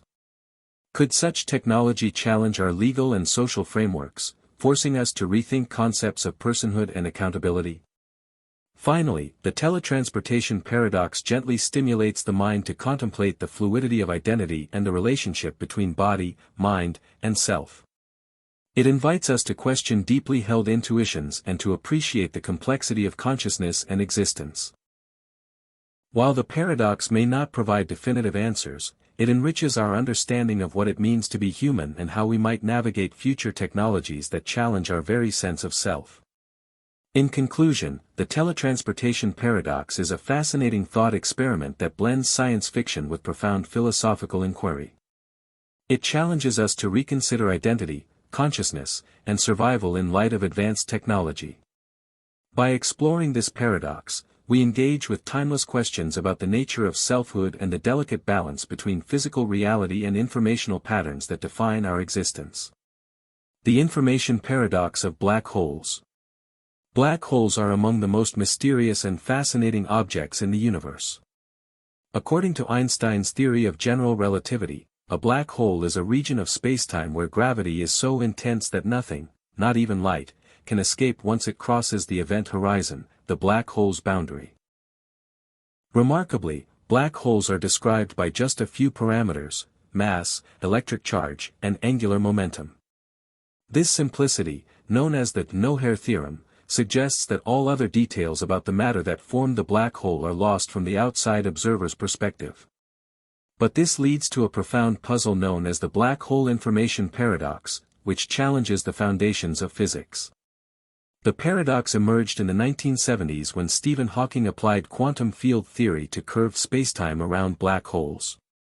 He discovered that black holes are not completely black, they emit faint radiation, now called Hawking radiation, due to quantum effects near the event horizon. This radiation causes black holes to slowly lose mass and eventually evaporate entirely over immense timescales. However, Hawking's calculations indicated that this radiation is purely thermal, depending only on the black hole's mass, charge, and spin, and not on the detailed information about the matter that fell into the black hole. This leads to a troubling conclusion: if a black hole forms from some complex arrangement of matter and then evaporates into featureless radiation, the information about the initial state seems to be lost forever. But this contradicts a fundamental principle of quantum mechanics called unitarity, which states that information about a physical system's initial state must be preserved in its evolution. In quantum theory, the wave function describing a system evolves in a reversible, deterministic way, meaning the past and future states are linked by a unitary operator. Losing information would mean a breakdown of this principle, implying that quantum mechanics is incomplete or violated in the presence of black holes. This clash between general relativity and quantum mechanics is the heart of the information paradox. It suggests either that information is destroyed inside black holes, violating quantum theory, or that our understanding of gravity and spacetime is incomplete. Over the decades, physicists have proposed various resolutions to the paradox. One influential idea comes from the ADS/CFT correspondence, a theoretical framework in string theory proposed in the late 1990s. It suggests a duality between a gravitational theory in a higher dimensional space, like a black hole in anti-de Sitter space, and a quantum field theory without gravity on its boundary. This duality implies that information is preserved and encoded in subtle correlations in the Hawking radiation, even though the radiation appears thermal at first glance. Recent advances have strengthened this view. In 2019, teams of physicists used new mathematical techniques to calculate the entropy of Hawking radiation more precisely. They showed that the radiation's entropy follows the so-called Page curve. It initially rises as the black hole emits radiation but later decreases, indicating that information is gradually released back into the universe. This result aligns with the idea that black hole evaporation is a unitary process, preserving information after all. These calculations introduce the concept of replica wormholes, exotic spacetime geometries that connect the black hole interior to the outside universe, allowing information to escape in a way consistent with quantum mechanics. While these wormholes are not physical tunnels like in science fiction, they represent subtle quantum gravitational effects that modify how information is encoded in spacetime. Another approach comes from loop quantum gravity, which focuses on how the singularity inside the black hole, the point of infinite density predicted by classical relativity, is resolved by quantum effects. In these models, information is not lost but stored inside the black hole's interior or in a remnant that remains after evaporation, eventually releasing information back to the outside world. Despite these promising developments, the paradox remains an active area of research because it forces physicists to rethink the nature of spacetime, locality, and information. For example, the recent resolutions suggest a loss of exact locality in quantum gravity. Information about the black hole interior can be recovered by measurements outside the event horizon, challenging the classical notion that the interior is causally disconnected from the outside. The paradox also has profound philosophical implications. It questions the nature of reality itself. If information is truly lost, then the fundamental laws of physics are not time-reversible and deterministic as we thought. If information is preserved, then spacetime and gravity must be understood in ways that transcend classical intuition, involving holographic principles where information about a volume of space is encoded on its boundary. The black hole information paradox is more than a theoretical curiosity. It connects to practical questions in quantum computing, where preserving quantum information is essential, and to the quest for a theory of quantum gravity that unifies quantum mechanics with general relativity. Understanding how black holes process and release information could reveal new physics and deepen our grasp of the universe's most fundamental workings.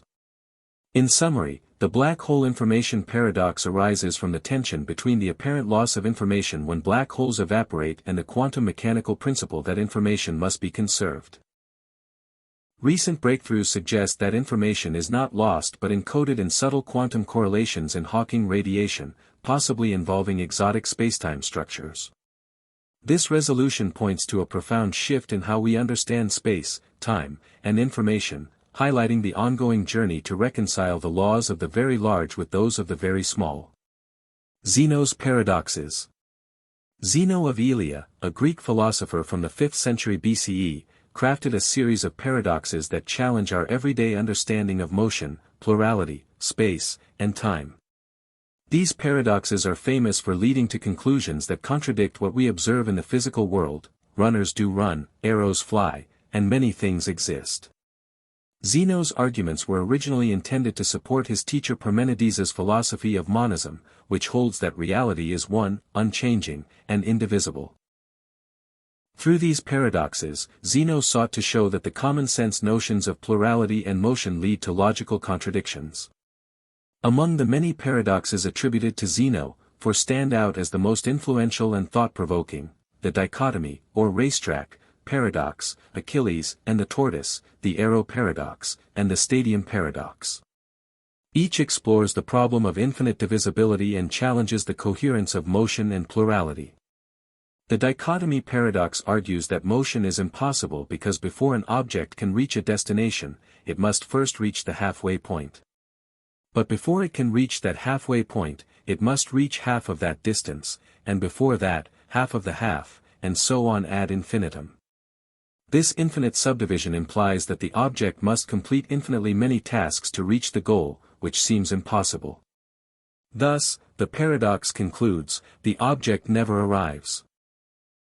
Intuitively, this contradicts our experience of motion, but the paradox highlights the problematic nature of infinite division of space and time.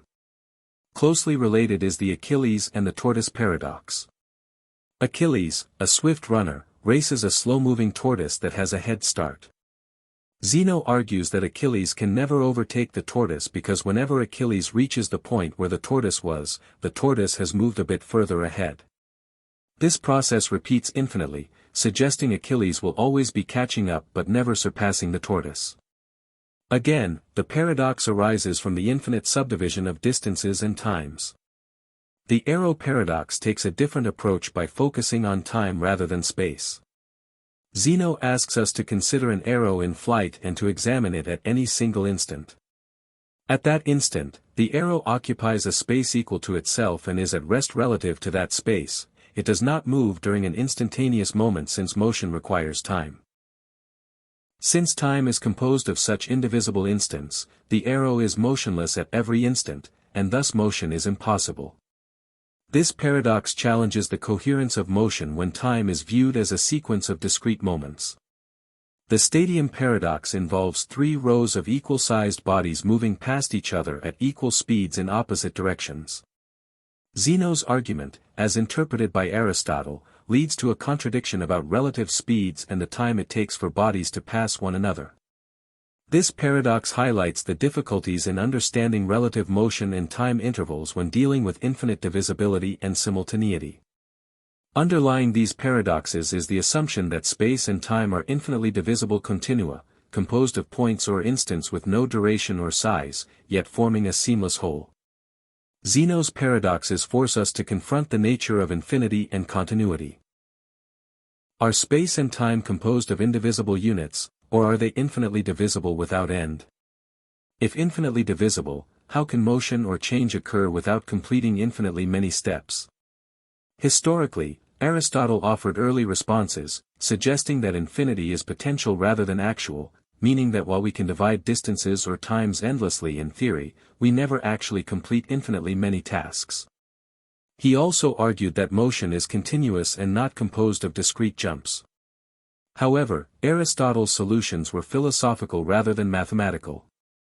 The development of calculus in the 17th century provided a powerful mathematical framework to address these paradoxes.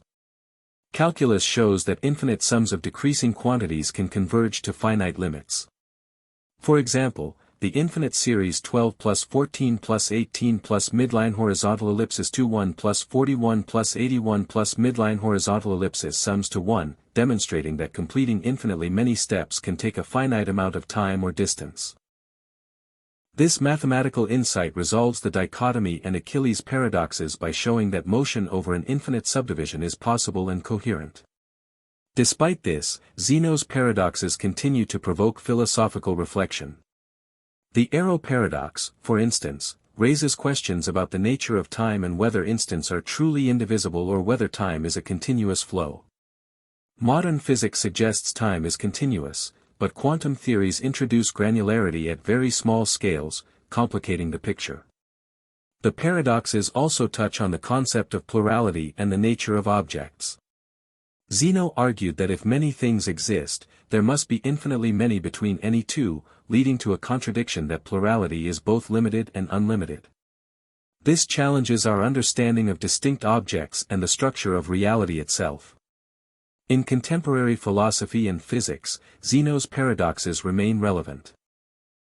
They highlight the subtle interplay between mathematics, physics, and metaphysics in understanding motion, space, and time. Quantum mechanics and theories of spacetime explore whether space and time are fundamentally continuous or discrete, echoing Zeno's ancient puzzles. In conclusion, Zeno's paradoxes serve as profound reminders that our intuitive notions of motion, plurality, and continuity are not straightforward. They invite us to carefully examine the infinite and the nature of reality, showing that even the simplest assumptions can lead to deep and surprising challenges. Through centuries of philosophical and mathematical inquiry, these paradoxes have shaped our understanding of infinity, continuity, and the foundations of motion, making them enduring puzzles at the heart of philosophy and science. The Barber Paradox. Imagine a small town with a single barber who shaves all and only those men who do not shave themselves. This seemingly straightforward description quickly leads to a puzzling question: does the barber shave himself?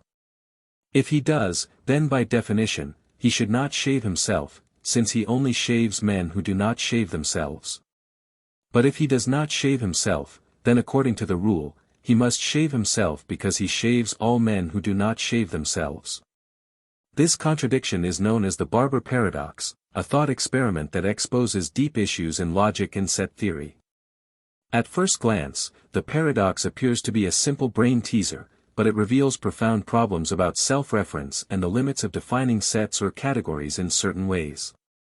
The Barber Paradox was popularized in the early 20th century as an accessible illustration of the more complex Russell's paradox, discovered by the logician Bertrand Russell. Russell's paradox showed that naive set theory, the idea that any definable collection forms a set, leads to contradictions when sets can contain themselves or be defined in terms of themselves. To understand the Barber Paradox more deeply, consider the barber as a member of the town's men. The paradox arises because the barber's shaving rule creates a self-referential loop. The barber's identity depends on whether he shaves himself, but the rule forbids a consistent answer. If he shaves himself, he violates the rule that he only shaves men who do not shave themselves. If he does not shave himself, then he must shave himself because he shaves all men who do not shave themselves. This circularity is the source of the contradiction. Philosophically, the paradox challenges how we define categories and sets that include or exclude themselves. It shows that some definitions are inherently problematic when they involve self-reference. The paradox is a vivid example of a vicious circle or circular definition, where an object's membership in a set depends on the set's membership criteria in a way that loops back on itself. In formal logic and set theory, the Barber Paradox corresponds to the problem of the set of all sets that do not contain themselves. Russell's paradox arises when considering whether such a set contains itself, leading to a contradiction similar to the barber's dilemma. This paradox forced mathematicians to revise the foundations of set theory, leading to more rigorous axiomatic systems like Zermelo-Fraenkel set theory, which avoid such problematic sets by restricting how sets can be formed. The Barber Paradox also has implications beyond pure mathematics. It highlights the challenges of self-reference in language, semantics, and even computer science. For example, in programming, self-referential definitions or functions can lead to infinite loops or undefined behavior if not carefully managed. The paradox reminds us that certain kinds of self-reference must be handled with care to avoid logical inconsistencies. One way to resolve the Barber Paradox is to recognize that the barber, as described, cannot exist. The conditions defining him are contradictory and cannot be satisfied simultaneously. In other words, the paradox shows that some definitions are simply impossible to realize in practice. This insight is important in logic and mathematics because it guides us in constructing consistent systems and avoiding paradoxical definitions. Another perspective is to question the assumptions behind the paradox. For instance, the paradox assumes a single barber who shaves all and only men who do not shave themselves. If we relax or modify these conditions, such as allowing multiple barbers or changing the shaving rules, the paradox disappears. This suggests that the problem lies not in self-reference per se but in the specific, overly restrictive way the category is defined. The Barber Paradox also invites reflection on the nature of self-reference in human thought and language. Self-reference is common in everyday language. Consider statements like, "This sentence is false," or, "I am lying." Such statements can create semantic paradoxes similar to the Barber Paradox, revealing the limits of language and meaning. Understanding these paradoxes helps philosophers and linguists analyze how meaning, truth, and reference work. In logic and mathematics, the lessons from the Barber Paradox have led to the development of type theory, a framework that organizes objects and sets into hierarchical types to prevent problematic self-reference. In type theory, a set cannot contain itself because it belongs to a different type than its elements, avoiding the circularity that causes paradoxes. In conclusion, the Barber Paradox is a deceptively simple puzzle that exposes deep logical and philosophical issues about self-reference, set membership, and the foundations of mathematics. It illustrates how certain intuitive definitions can lead to contradictions and why careful formalization is necessary to build consistent logical systems. Beyond mathematics, the paradox resonates with challenges in language, semantics, and computer science, reminding us of the subtle complexities that arise when objects or concepts refer to themselves. By contemplating the Barber Paradox, we gain insight into the delicate balance between definition, logic, and meaning, and we appreciate the rigorous work needed to avoid contradictions in our conceptual frameworks. It remains a powerful example of how a simple question, "Does the barber shave himself?" can open a window onto some of the most profound puzzles in philosophy and logic. Crocodile Paradox. The Crocodile Paradox is a classic logical puzzle that has intrigued philosophers and logicians for centuries. It is a striking example of how self-reference and conditional promises can create irresolvable contradictions, challenging our understanding of logic, prediction, and knowledge. This paradox belongs to a family of puzzles that includes the liar paradox and other self-referential dilemmas, highlighting the complexities that arise when statements or promises refer to themselves or to their own truthfulness. The scenario of the crocodile paradox is deceptively simple. Imagine a crocodile who has captured a child and promises the child's parent that the child will be returned if and only if the parent correctly predicts what the crocodile will do next. The parent must make a prediction: will the crocodile return the child or keep it? The crocodile's promise hinges entirely on the correctness of the parent's prediction. If the parent guesses correctly, the crocodile will return the child; if not, the crocodile will keep the child. This setup seems fair and straightforward at first. However, the paradox emerges when the parent predicts that the crocodile will not return the child. Let's explore the logical consequences of this prediction. If the parent predicts that the crocodile will not return the child and the crocodile indeed keeps the child, then the parent's prediction is correct. According to the crocodile's promise, the child should be returned because the parent guessed correctly. But the crocodile has kept the child, violating the promise. On the other hand, if the crocodile decides to return the child, then the parent's prediction was incorrect. According to the promise, the child should not be returned, which contradicts the crocodile's action. In either case, the crocodile faces a logical bind: it cannot fulfill its promise without contradiction. This paradox reveals a fundamental problem with self-reference and conditional promises. The crocodile's promise depends on the parent's prediction, which in turn depends on the crocodile's future action, a circular dependency that defies consistent resolution. The crocodile's promise is a statement about what will happen based on the correctness of a prediction about that very outcome, creating a self-referential loop. To analyze the paradox more formally, let us denote PP, the parent predicts the child will be returned. QQ, the crocodile returns the child. The crocodile's promise can be expressed as the biconditional statement.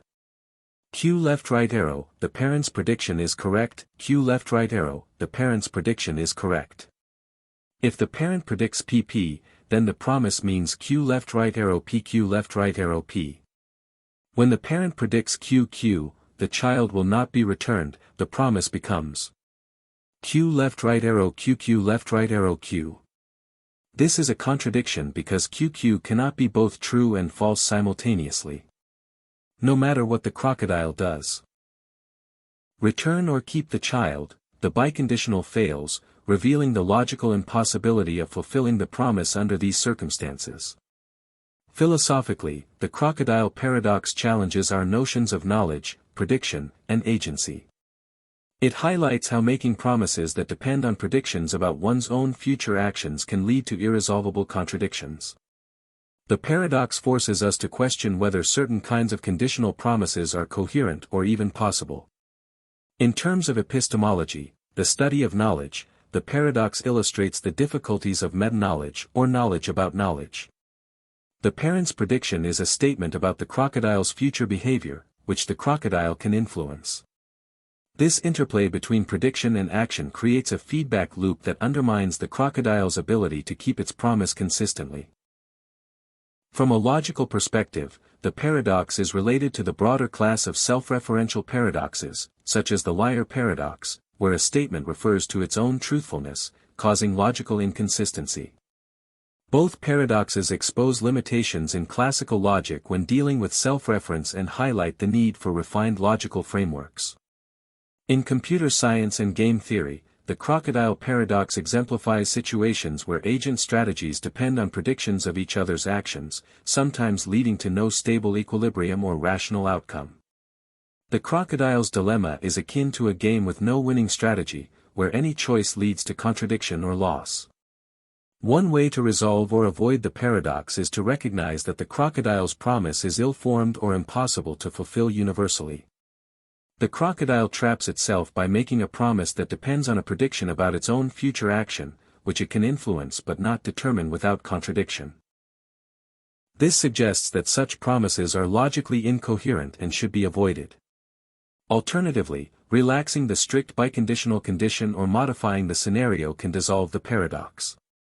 For example, if the crocodile's promise were unconditional or did not depend on the correctness of the parent's prediction, the logical bind disappears.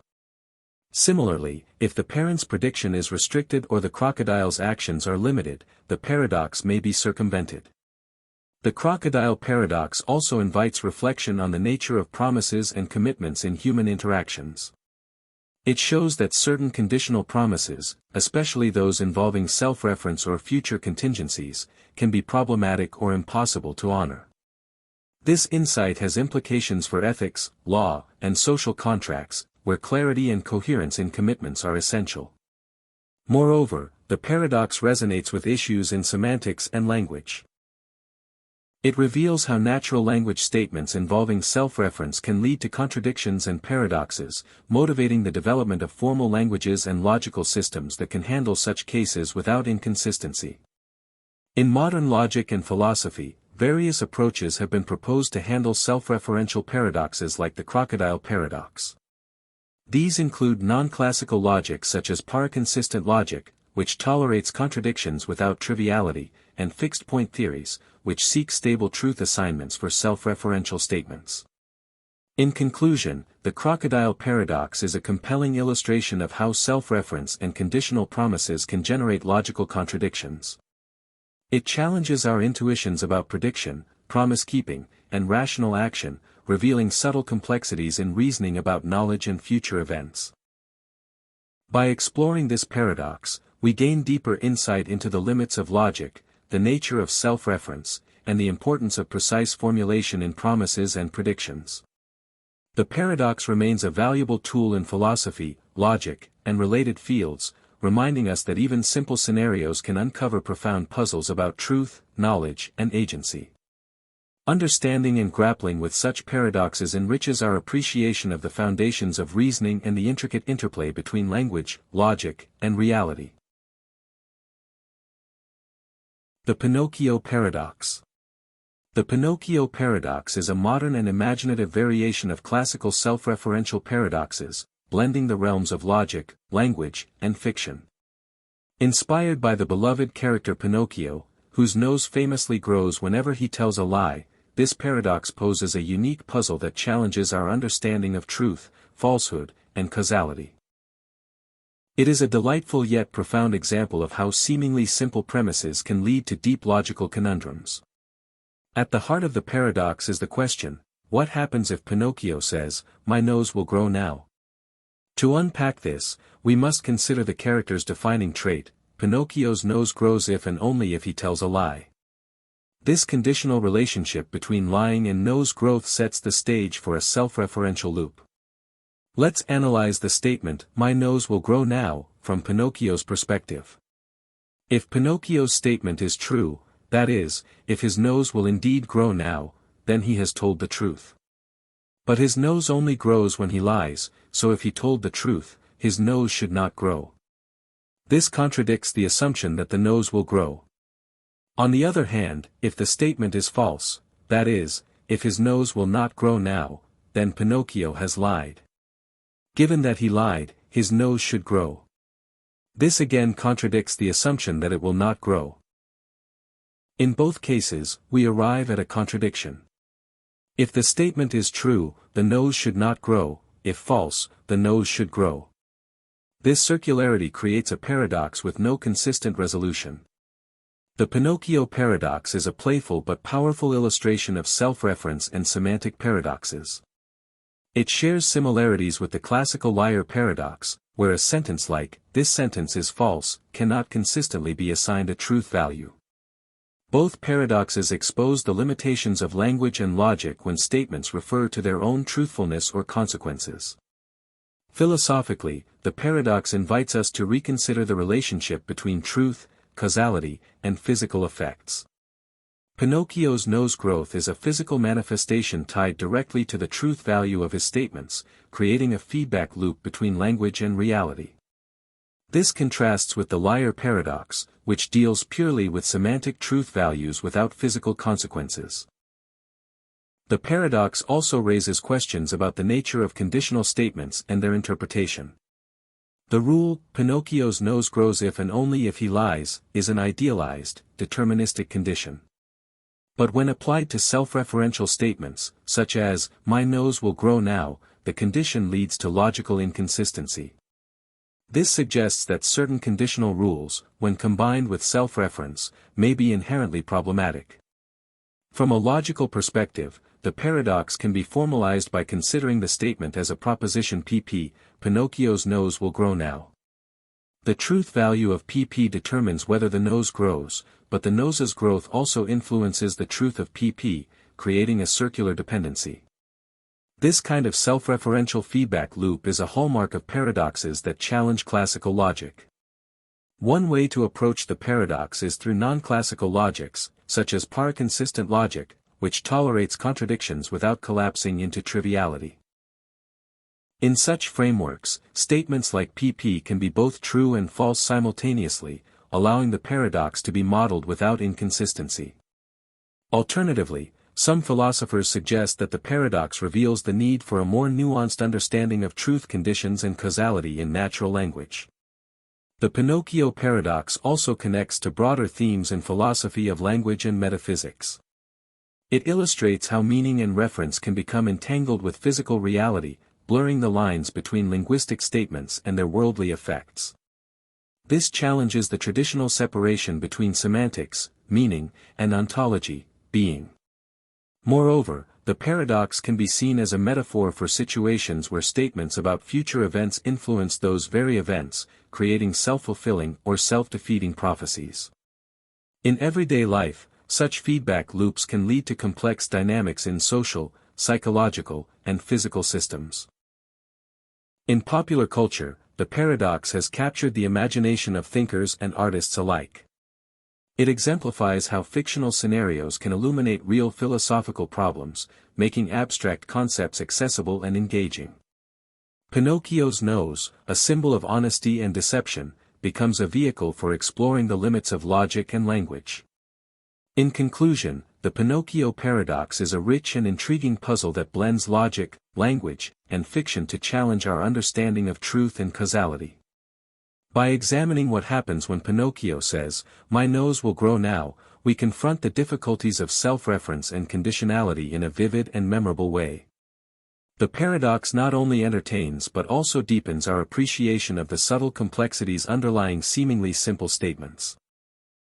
Through this paradox, we are reminded that language is not always straightforward and that the interplay between truth, meaning, and reality can produce unexpected and fascinating challenges. The Pinocchio Paradox stands as a testament to the enduring power of paradoxes to provoke thought, inspire inquiry, and enrich our philosophical imagination. The Raven Paradox. Imagine a scientist standing in a field, observing a single black raven perched quietly on a fence post. This seemingly ordinary moment opens the door to one of the most intriguing puzzles in logic and the philosophy of science, the Raven Paradox. At first glance, the statement, "All ravens are black," appears straightforward and reasonable, supported by countless observations of black ravens. We naturally confirm such a generalization through inductive reasoning. Each black raven we see strengthens our belief in the statement. But philosopher Carl Gustav Hempel noticed a surprising twist in the 1940s. Logic tells us that if all ravens are black is true, then its contrapositive must also be true. Everything that is not black is not a raven. This seems harmless until we consider that a green apple, which is neither black nor a raven, logically supports this contrapositive. In other words, observing a green apple confirms, in a formal sense, that all ravens are black. This conclusion feels absurd. How can a green apple, completely unrelated to ravens, serve as evidence for their color? Yet, according to strict logical rules, every observation of a non-black, non-raven object, be it a red chair, a blue book, or a yellow sunflower, counts as confirming the hypothesis that all ravens are black. The heart of the issue lies in how we define confirmation and relevance in scientific reasoning. While logic treats all confirming instances equally, practical science values observations directly related to the hypothesis. After all, to test if all swans are white, we examine swans, not unrelated objects like bricks or pine cones. Philosophers have proposed various resolutions. Some suggest that while a green apple does count as evidence, its confirming power is negligible compared to seeing an actual black raven. Others argue that the paradox reveals limitations in the formal concept of confirmation, emphasizing that real-world science relies on more nuanced, context-sensitive criteria. The Raven Paradox challenges your view of what counts as evidence by revealing a surprising tension between formal logic and intuitive reasoning about confirmation. At first, it seems obvious that observing black ravens supports the statement, all ravens are black. Each black raven you see strengthens your confidence in this hypothesis. However, the paradox arises from the logical equivalence between this statement and its contrapositive, everything that is not black is not a raven. This means that observing any non-black, non-raven object, like a green apple, also counts as evidence supporting the original claim. This conclusion feels counterintuitive because a green apple seems completely unrelated to ravens.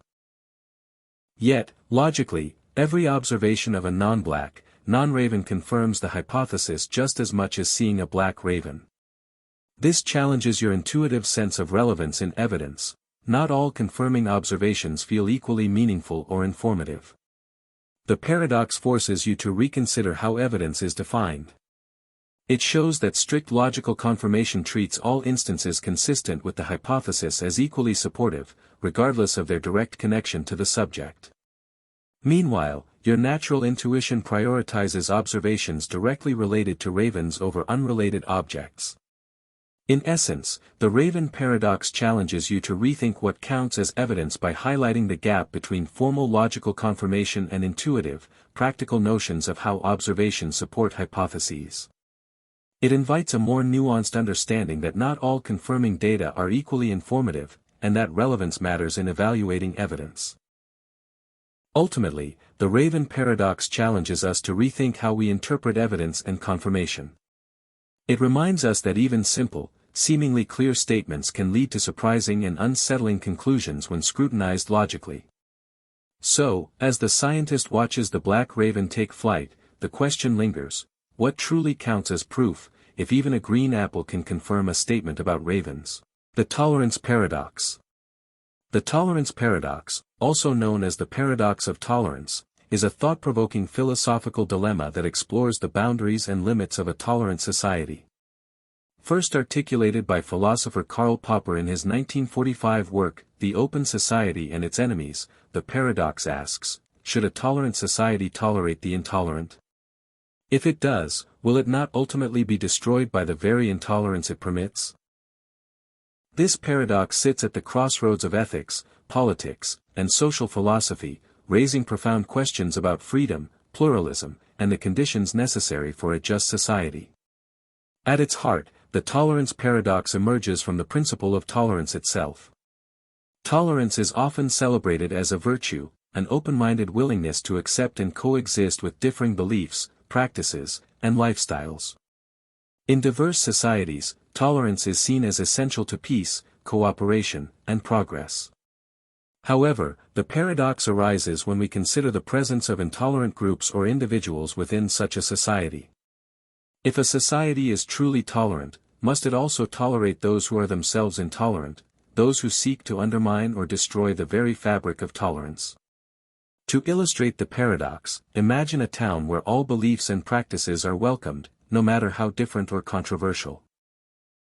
One day, a group arrives whose core doctrine is that only their beliefs should be allowed, and all others must be suppressed. If the town's leaders, in the name of tolerance, allow this group to spread its message and act on its beliefs, the group may eventually gain enough influence to suppress or eliminate other viewpoints. In the end, the town's original tolerance is destroyed by the very intolerance it permitted. This scenario captures the essence of the tolerance paradox. Unlimited tolerance can lead to the disappearance of tolerance altogether. If a society allows intolerance to flourish unchecked, it risks being taken over by the intolerant, who may use the freedoms of an open society to destroy those freedoms. Thus, the paradox suggests that a tolerant society must, at some point, refuse to tolerate the intolerant. Philosophically, the paradox raises questions about the nature and limits of tolerance. Is tolerance an absolute value, or must it be balanced against other values such as justice, security, and the preservation of a free society? Popper argued that tolerance cannot be unlimited, otherwise, it would undermine itself. He wrote, "Unlimited tolerance must lead to the disappearance of tolerance. If we extend unlimited tolerance even to those who are intolerant, if we are not prepared to defend a tolerant society against the onslaught of the intolerant, then the tolerant will be destroyed, and tolerance with them." This insight has significant implications for law, politics, and ethics. It suggests that a free and open society is justified in limiting the actions, and perhaps even the speech, of intolerant groups when those actions threaten the foundations of tolerance itself. This does not mean suppressing all dissent or unpopular opinions, but rather drawing a line when intolerance becomes actively harmful or seeks to incite violence and oppression. The tolerance paradox is not merely theoretical. History provides many examples where societies that failed to confront intolerance suffered dire consequences. The rise of totalitarian regimes in the 20th century, for instance, often exploited the freedoms of open societies to gain power and then abolished those freedoms once in control. The paradox thus serves as a warning: vigilance is required to preserve the very values that make a tolerant society possible. Yet, the paradox also raises difficult questions about where to draw the line. How do we distinguish between legitimate dissent and dangerous intolerance? Who decides what constitutes intolerable behavior or speech? There is a risk that, in seeking to protect tolerance, societies may become intolerant themselves, suppressing harmless or constructive criticism under the guise of defending tolerance. One approach to resolving the paradox is to adopt the principle of defensive tolerance. This means tolerating a wide range of beliefs and practices, but not those that explicitly seek to undermine the rights and freedoms of others. In practice, this might involve legal restrictions on hate speech, incitement to violence, or organizations that advocate for the elimination of democratic institutions. The challenge is to implement such restrictions in a way that is fair, transparent, and consistent with the broader values of an open society. The paradox also invites reflection on the psychological and social dynamics of tolerance. Tolerant societies require not just laws and institutions, but also a culture of mutual respect and dialogue. Education, open debate, and the cultivation of empathy are essential in building resilience against intolerance. By fostering critical thinking and understanding, societies can better navigate the tensions between openness and self-preservation. In the realm of philosophy, the tolerance paradox intersects with debates about moral relativism, pluralism, and the nature of rights. Some argue that tolerance is only meaningful within a framework of shared values and mutual respect. Others contend that true tolerance requires accepting even those views we find deeply objectionable, so long as they do not cross into harm. The paradox also has implications for contemporary issues such as freedom of speech, multiculturalism, and the rise of extremist movements. In an age of global communication and rapid social change, societies are increasingly confronted with the challenge of balancing openness with security.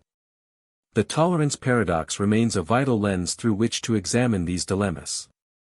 In conclusion, the tolerance paradox is a profound and enduring puzzle that challenges us to think carefully about the limits of tolerance in a free society. It reveals that tolerance, while essential, cannot be absolute without risking its own destruction.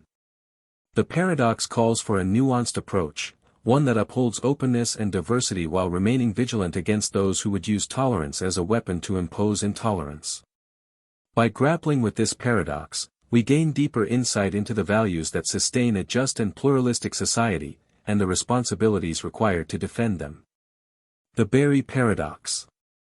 The Barber Paradox reveals a surprising and unsettling flaw hidden within language itself, a flaw that emerges not from numbers or physics, but from the way we use words to define and describe concepts. It begins with a seemingly straightforward idea: consider the smallest number not definable in fewer than 12 words. At first, this sounds reasonable. Simple numbers like 1 or 7 can be described in a single word, larger numbers require more words. Eventually, there should be numbers so large or complex that they cannot be defined in under 12 words.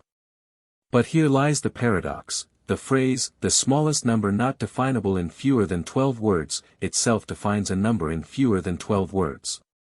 This means the number is both definable and not definable in under 12 words simultaneously, a contradiction that defies logic. The Barber Paradox challenges the assumption that words and definitions always have clear, fixed meanings. Instead, it reveals that some definitions create feedback loops, self-referential statements that undermine their own meaning. The phrase, not definable in fewer than 12 words, loses coherence the moment it successfully defines something. This paradox raises deeper questions: how many everyday concepts, numbers, identity, knowledge, rest on linguistic shortcuts that break down under close scrutiny? Is the problem merely vague language, or does it point to inherent limits in logic and reasoning itself? Some argue it's an illusion caused by treating self-reference as precise, while others see it as evidence that no logical system can be entirely free of contradictions. The Barber Paradox reveals fundamental limits in your understanding of language by exposing how natural language can become self-contradictory and ambiguous when it tries to precisely define concepts involving self-reference and description. At its core, the paradox arises from a phrase like, the smallest number not definable in fewer than 12 words. This phrase itself is fewer than 12 words, so it simultaneously defines and does not define that number, creating a contradiction. This shows that natural language can act both as an object language, the language used to describe things, and as a metalanguage, the language used to talk about the language itself, leading to self-referential loops that break logical consistency. This paradox reveals that your intuitive assumption, that words have fixed, precise meanings and that definitions neatly separate concepts, is flawed. In reality, language is often vague and context-dependent, and when pushed to its limits, it allows expressions that refer to themselves or their own definability, causing confusion and paradox. Moreover, the Barber Paradox highlights that natural language lacks the strict formal structure needed to avoid such paradoxes. Unlike formal logical systems, which can impose hierarchical levels to prevent self-reference, as Alfred Tarski proposed, everyday language is semantically closed, meaning it can express statements about its own statements, which leads to contradictions. In practical terms, this means that your understanding of language must accommodate its inherent ambiguity and the possibility that some concepts cannot be completely and consistently defined within the language itself. The paradox challenges you to recognize that certain attempts to pin down meanings precisely may be impossible because language is not perfectly precise or self-consistent. In summary, the Barber Paradox reveals that language can be self-referential and ambiguous, leading to contradictions when definitions try to capture their own limits. Your intuitive trust in precise, fixed meanings is limited. Some concepts resist exact definition within natural language. Avoiding such paradoxes requires careful separation of language levels or formal constraints, which natural language does not enforce. This paradox invites you to rethink how you use and interpret language, understanding its power and its limits, especially when dealing with self-reference, definitions, and the foundations of meaning. Ultimately, the Barber Paradox serves as a cautionary tale. It reminds us that language is imperfect and that even our most careful definitions can lead us into impossible loops. It urges us to question the words we use, recognizing that sometimes, the very act of defining something can make it undefinable. Paradox of choice. Imagine walking into a grocery store aisle stocked with dozens of varieties of breakfast cereal. At first glance, this abundance seems like a delight, so many options to choose from, each promising a unique flavor or health benefit. Yet, as you stand there, the sheer number of choices begins to feel overwhelming. You hesitate, second-guessing which cereal will satisfy you best. This everyday scenario illustrates what psychologists call the paradox of choice, a phenomenon where having too many options can lead to anxiety, indecision, and even dissatisfaction. The paradox of choice challenges the common assumption that more options always lead to greater happiness. Intuitively, freedom to choose seems empowering. After all, choice is a cornerstone of autonomy and personal freedom. However, research and philosophical inquiry reveal a more nuanced picture. When faced with an abundance of options, the cognitive load on our minds increases. We expend mental energy comparing, contrasting, and predicting outcomes, which can lead to decision fatigue, a state where making any choice becomes mentally exhausting. One of the most compelling explanations for this paradox comes from the work of psychologist Barry Schwartz. He suggests that while some choice is necessary for autonomy and well-being, excessive choice can overwhelm us. When options multiply, two psychological effects emerge: the opportunity cost effect and the regret effect. The opportunity cost effect is the mental calculation of what we forego when selecting one option over another. The regret effect is the anticipation or experience of remorse after making a choice, wondering if an alternative would have been better. Both effects contribute to dissatisfaction, even if the chosen option is objectively good. To understand this more concretely, consider a thought experiment involving a simple decision: choosing a flavor of ice cream. Suppose you visit an ice cream shop with just 3 flavors: vanilla, chocolate, and strawberry. The decision is straightforward, and you quickly pick your favorite. Now imagine the same shop offers 50 flavors, ranging from classic to exotic.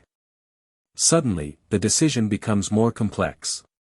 You might worry about missing out on a rare flavor or regret not trying something new. This mental juggling can delay your choice or leave you feeling less content with your selection. Philosophically, the paradox of choice touches on deeper questions about freedom and happiness. Is freedom merely the absence of constraints, or does it also require the capacity to make satisfying decisions? The paradox suggests that absolute freedom, unlimited choice, may not equate to true freedom. Instead, freedom might involve a balance: enough options to feel autonomous, but not so many that the mind becomes paralyzed. This invites reflection on the nature of well-being. Perhaps happiness is not found in endless possibilities but in contentment with our choices and acceptance of their limitations. From a scientific perspective, the paradox of choice aligns with findings in cognitive psychology and behavioral economics. Our brains have limited processing capacity, and decision-making consumes mental resources. When overwhelmed, people may resort to heuristics, mental shortcuts, or avoid decisions altogether. This can lead to suboptimal outcomes, such as sticking with defaults or deferring choices indefinitely. The paradox also reveals why marketing strategies often emphasize curated selections or best of lists, reducing choice overload and guiding consumers gently toward decisions. Real-world reflections of this paradox abound. Consider online streaming platforms offering thousands of movies and shows. While this vast library seems like a treasure trove, many users report spending more time browsing than watching, feeling frustrated by the endless options. Similarly, in career choices, students and professionals face a bewildering array of paths, sometimes leading to anxiety and indecision. Even in relationships, the availability of numerous potential partners through dating apps can create a fear of missing out, making commitment challenging. Yet, the paradox of choice is not merely a problem to solve but an invitation to mindfulness. It encourages us to cultivate awareness of our decision-making processes and to recognize when abundance becomes a burden. By setting personal limits, prioritizing values, and embracing satisficing, choosing good enough rather than perfect, we can navigate the sea of options with grace. This approach aligns with philosophical traditions that value moderation and acceptance, reminding us that sometimes less truly is more. In conclusion, the paradox of choice reveals a subtle tension between freedom and happiness. While choice is essential for autonomy, too much choice can undermine our well-being by overwhelming our cognitive capacities and fostering regret. This insight invites a thoughtful approach to decision-making, one that balances options with clarity and acceptance. As you drift towards sleep, consider this gentle paradox: in a world brimming with possibilities, peace may arise not from having everything, but from embracing enough. The Mirror Paradox. Imagine standing before a mirror, gazing at your reflection. The image you see is familiar yet subtly puzzling. Your reflection mimics your every movement, yet it appears reversed left to right. Raise your right hand, and the mirror shows a hand raised on its left side. This everyday experience gives rise to what is often called the Mirror Paradox.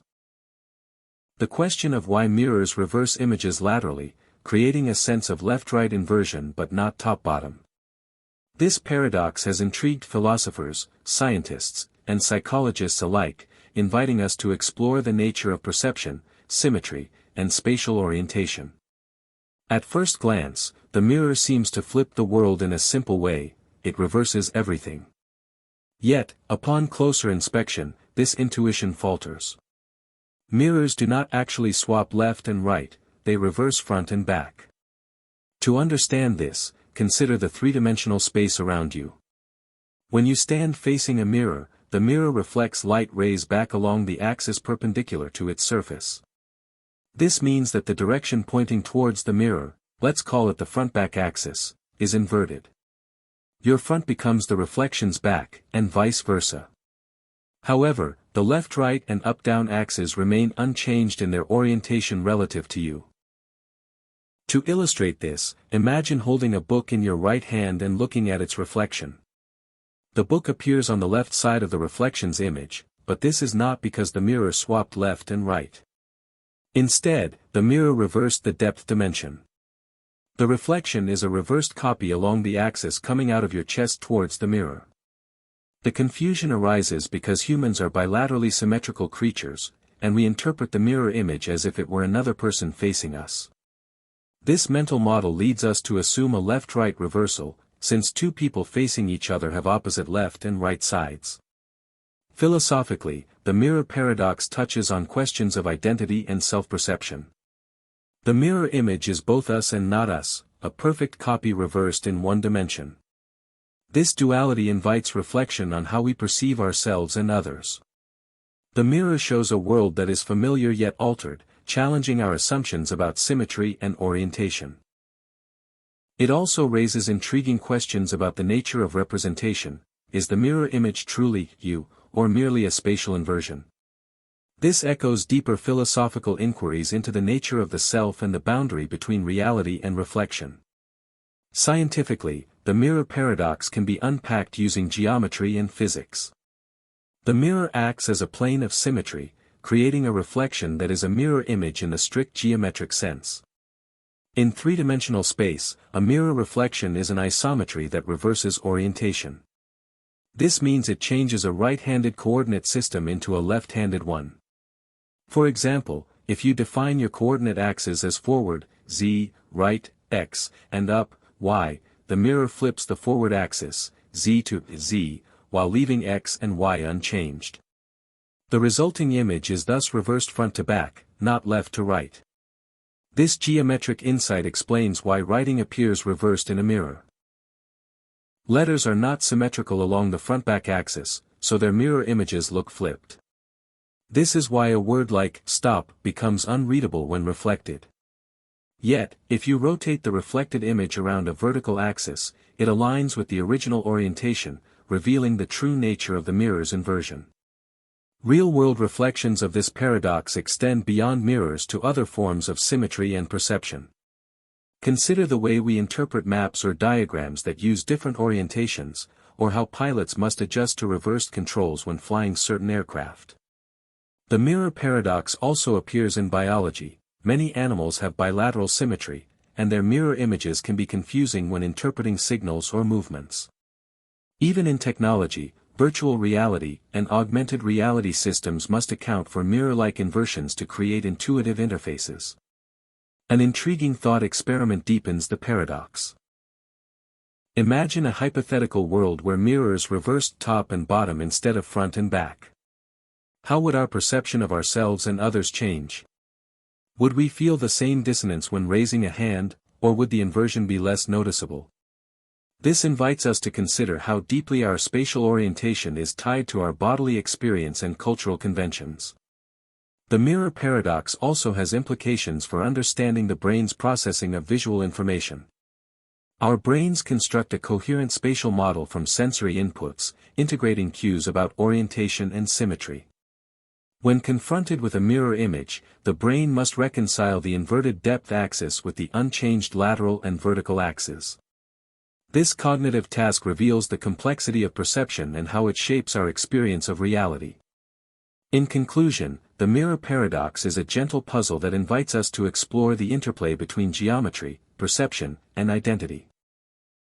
While mirrors do not truly reverse left and right, our interpretation of their images leads to a fascinating cognitive illusion. This paradox reminds us that our experience of space is not merely a direct reflection of reality but a constructed interpretation shaped by our bodies and minds. As you contemplate this paradox before sleep, let it serve as a metaphor for the subtle ways perception shapes our understanding of ourselves and the world, a reflection both familiar and mysteriously inverted. The paradox of the Criterion. Imagine trying to understand what you truly know and how you can be sure of it. You might ask yourself two fundamental questions: what do I know? And how do I know that I know it? At first, these questions seem straightforward, but as you delve deeper, you encounter a perplexing problem known as the paradox of the Criterion. This paradox reveals a profound circularity in our quest for knowledge, posing a challenge that has puzzled philosophers for centuries. The paradox of the Criterion arises from the apparent impossibility of answering either of these questions without first answering the other. To determine what we know, we need a criterion, a method or standard, to distinguish true knowledge from mere belief or error. But to establish such a criterion, we must already know some instances of genuine knowledge to guide us. In other words, to know what counts as knowledge, we need to know some knowledge already. This creates a circular dilemma. To find the criterion, we need knowledge; to know knowledge, we need the criterion. This problem was famously articulated by the ancient Pyrrhonist philosopher Sextus Empiricus in his Outlines of Pyrrhonism, where he highlighted the difficulty of establishing any firm standard for truth or knowledge. The paradox resurfaced in modern philosophy through the work of Roderick Chisholm, who framed it as two intertwined questions. What do we know? The extent or content of our knowledge. How do we know? The criterion or method for knowing. Chisholm pointed out that answering one question seems to presuppose an answer to the other, trapping us in a seemingly inescapable loop. This loop is sometimes called the dialysis, or the wheel, because it spins endlessly without a clear starting point. Philosophers have proposed three main responses to this paradox, each with its own costs and implications. Particularism. Start by assuming we know some particular things and then use these instances to develop a criterion of knowledge. This approach trusts our intuitive or pre-theoretical knowledge as a foundation. However, it risks circularity because it assumes knowledge to justify knowledge. Methodism. Begin by establishing a criterion or method for knowledge first, and then use this method to determine what we know. This approach aims for a principled starting point but faces the challenge of justifying the chosen criterion without already knowing something. Skepticism. Accept that neither question can be answered without the other and conclude that we cannot have certain knowledge at all. This radical position denies the possibility of justified knowledge, leading to profound epistemic doubt. The paradox thus exposes a fundamental tension in epistemology, the study of knowledge, between our desire for certainty and the difficulty of justifying that certainty without circularity.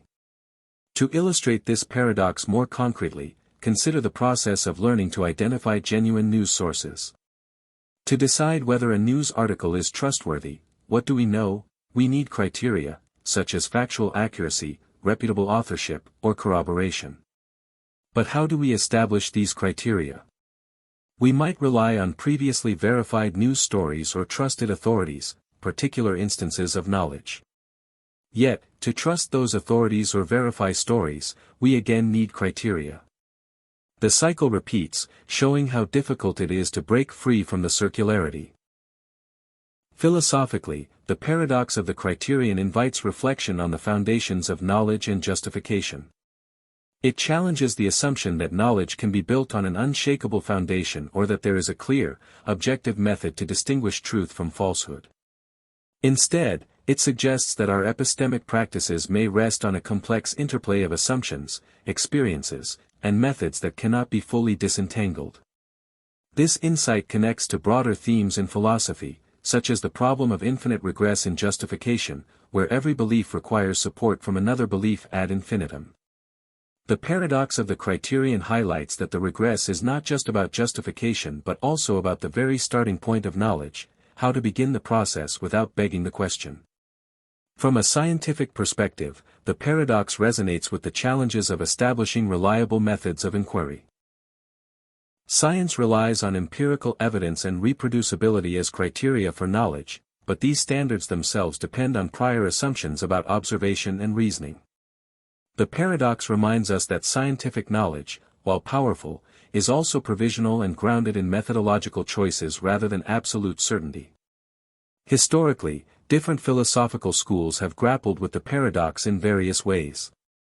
The Stoics, for example, introduced the concept of catalepsis, a kind of intuitive grasp or cognitive impression that guarantees truth, as a way to break the circularity.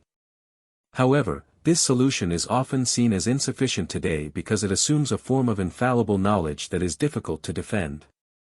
In modern epistemology, the paradox continues to inspire debates about foundationalism, the idea that some beliefs are self-justified, coherentism, justification arises from the coherence of beliefs. And contextualism, knowledge depends on context and standards. Each approach offers a different way of navigating the circularity highlighted by the paradox. The paradox also has practical implications for everyday reasoning and decision-making. It cautions us against expecting absolute certainty or perfect criteria before acting or believing. Instead, it encourages a reflective stance that acknowledges the provisional and sometimes circular nature of our knowledge claims, fostering intellectual humility. In conclusion, the paradox of the Criterion reveals a deep and enduring challenge in understanding knowledge. It shows that the questions "what do we know?" and "how do we know?" are inseparably linked in a circular relationship that resists easy resolution. This paradox invites us to embrace the complexity of epistemology, recognizing that knowledge is not a simple matter of ticking boxes but a dynamic process involving assumptions, methods, and experiences.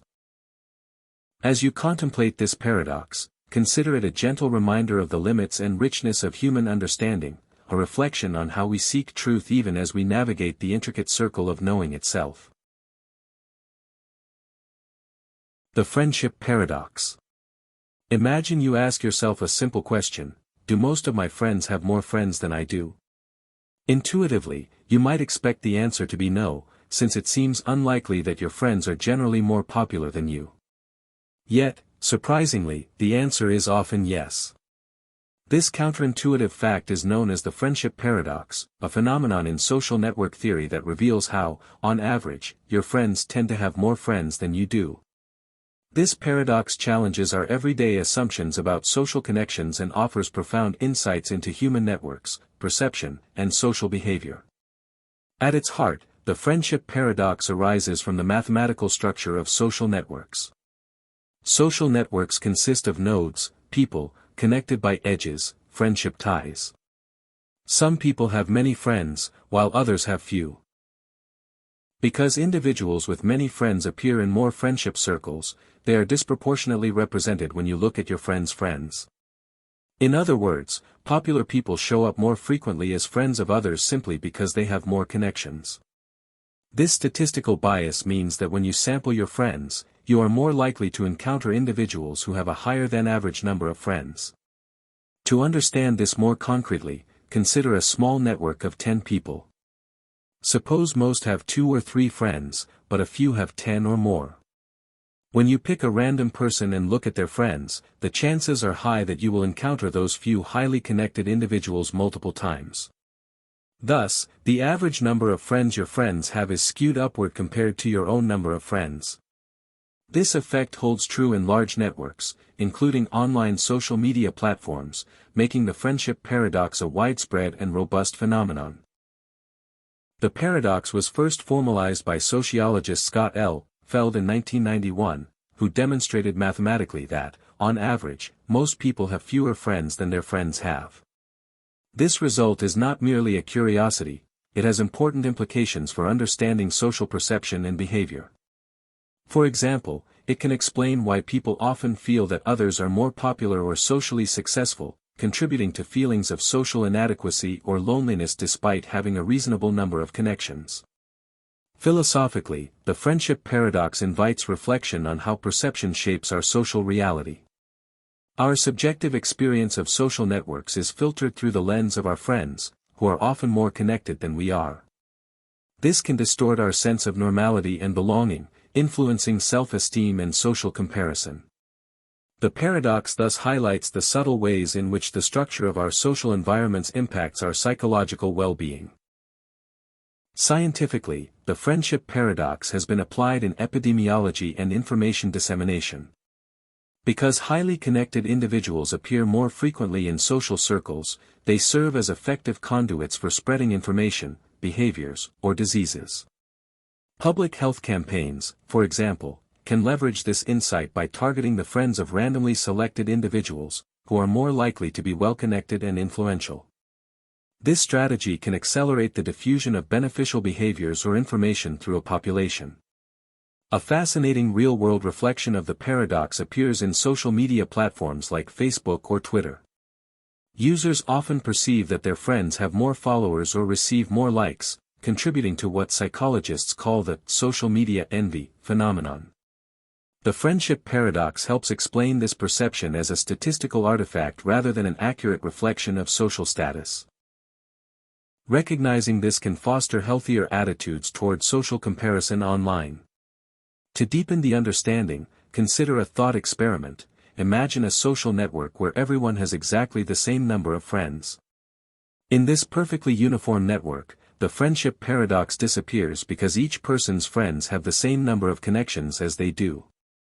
This scenario, however, is rare in real life, where social networks tend to be heterogeneous, with some individuals much more connected than others. The paradox thus reveals a fundamental property of real-world social structures, the uneven distribution of connections. The friendship paradox also connects to broader themes in network theory, such as the small world phenomenon and scale-free networks. These concepts describe how social networks are organized, often with hubs, highly connected individuals, playing a crucial role in maintaining connectivity and facilitating communication. The paradox underscores the importance of these hubs and how they shape our social experience. Psychologically, the paradox can influence behavior in subtle ways. For instance, knowing that your friends are generally more connected might motivate you to seek more social ties or, conversely, discourage you by making your own network seem inadequate. Understanding the paradox can help individuals contextualize their social experiences and reduce feelings of isolation or inferiority. In conclusion, the friendship paradox is a striking example of how mathematical principles illuminate everyday social phenomena. It reveals that, on average, your friends have more friends than you do, a counterintuitive fact rooted in the structure of social networks. This paradox influences how we perceive ourselves and others, affects the spread of information and behaviors, and offers insights into the dynamics of human connection. As you reflect on this paradox before sleep, consider it a gentle reminder of the complex and fascinating patterns underlying our social lives, a reflection on how we are connected in ways that often surprise us. The problem of other minds. Every day, we interact with countless individuals, friends, family, strangers, and naturally assume that they possess minds like our own, capable of thoughts, feelings, intentions, and consciousness. Yet, when you pause to consider this assumption, a profound philosophical puzzle emerges: how can we truly know that other minds exist? This question, known as the problem of other minds, probes the limits of our knowledge about the inner experiences of others and challenges the foundations of empathy, communication, and social understanding. At its essence, the problem of other minds arises because we have direct access only to our own conscious experiences. We know what we think and feel because we experience it firsthand. But other people's minds are hidden behind their outward behaviors and expressions. We infer their mental states from their words, actions, and reactions, but these are indirect signs, not direct evidence. Unlike physical objects, which we can observe and measure, minds are private and subjective. This epistemic gap raises the question: can we ever be certain that others possess minds at all, or are we merely projecting our own experiences onto external bodies? Historically, this problem has occupied philosophers from ancient times to the present. René Descartes famously emphasized the certainty of his own existence through the phrase, cogito, ergo sum, I think, therefore I am, but he acknowledged that knowledge of other minds was far less certain. Later philosophers, such as David Hume and Ludwig Wittgenstein, explored how language, behavior, and social practices shape our understanding of others' minds, but the fundamental issue remains unresolved. One way to approach the problem is through analogical reasoning. We observe that others behave similarly to ourselves in comparable situations, expressing pain when hurt, joy when pleased, or confusion when puzzled. From this analogy, we infer that they have similar mental experiences. While intuitive and practical, this reasoning is not logically conclusive. It assumes what it seeks to prove, relying on the similarity of outward behavior to infer similarity of inner experience. Another approach is behaviorism, which suggests that mental states are nothing more than behavioral dispositions. According to this view, to say someone is in pain is to say they exhibit pain-related behaviors, crying, wincing, or seeking help. This stance sidesteps the problem by denying the existence of private mental states beyond observable behavior. However, many find behaviorism unsatisfying because it neglects the subjective quality of experience, known as qualia, which seem irreducible to mere behavior. Philosophical skepticism takes the problem further, questioning whether we can ever truly know anything about other minds. Radical skeptics argue that since we cannot directly access others' consciousness, we have no justification for believing in their mental states. This extreme position, while logically consistent, is at odds with everyday experience and social functioning, where assuming other minds is essential. Contemporary philosophy often embraces a theory of mind framework, which studies how humans develop the ability to attribute mental states to others. This cognitive capacity allows us to predict and interpret others' behavior by imagining their beliefs, desires, and intentions. Developmental psychology shows that children gradually acquire this ability, suggesting it is rooted in both biology and social interaction. From this perspective, the problem of other minds is less about absolute certainty and more about practical mechanisms enabling social understanding. The problem also has profound implications beyond philosophy. In artificial intelligence, for example, determining whether machines possess minds or consciousness raises similar questions. Can a robot that mimics human behavior be said to have a mind? Or is it simply simulating mental states without subjective experience? This modern twist on the problem challenges our definitions of mind and personhood. In daily life, the problem of other minds underpins empathy and moral responsibility. Recognizing that others have minds like ours motivates compassion, cooperation, and ethical behavior. Conversely, failure to acknowledge other minds can lead to alienation or dehumanization. Thus, while the problem may resist definitive resolution, it remains central to human social existence. A thought experiment helps illustrate the issue vividly. Imagine a philosophical zombie, a being physically indistinguishable from a human but lacking conscious experience. Such a creature would behave identically to us but have no inner life. The possibility of zombies forces us to confront the limits of behavior-based knowledge about minds. If we cannot rule out their existence, how can we be sure others are not zombies? This thought experiment deepens the mystery and highlights the challenge of bridging external observation and internal experience. Scientifically, neuroscience offers insights by correlating brain activity with mental states. Functional imaging shows patterns associated with emotions, thoughts, and perceptions, suggesting physical substrates for consciousness. While this advances understanding, it does not fully solve the problem, as the subjective quality of experience remains elusive. The hard problem of consciousness, explaining why and how physical processes give rise to subjective experience, intersects with the problem of other minds, underscoring its complexity. Philosophers have proposed various responses to the problem. Some adopt a pragmatic stance, arguing that belief in other minds is a necessary and rational assumption for functioning in the world. Others appeal to intersubjectivity, the shared social and linguistic practices that make mutual understanding possible. These views shift focus from epistemic certainty to the practical and relational aspects of knowing others. In conclusion, the problem of other minds is a profound philosophical puzzle that challenges our assumptions about knowledge, consciousness, and social connection. It reveals the limits of direct access to others' experiences and invites us to reflect on how we infer, understand, and relate to minds beyond our own. While absolute certainty may remain out of reach, the problem enriches our appreciation of empathy, communication, and the shared human condition. As you contemplate this paradox before sleep, let it remind you of the mysterious depths behind every face you meet.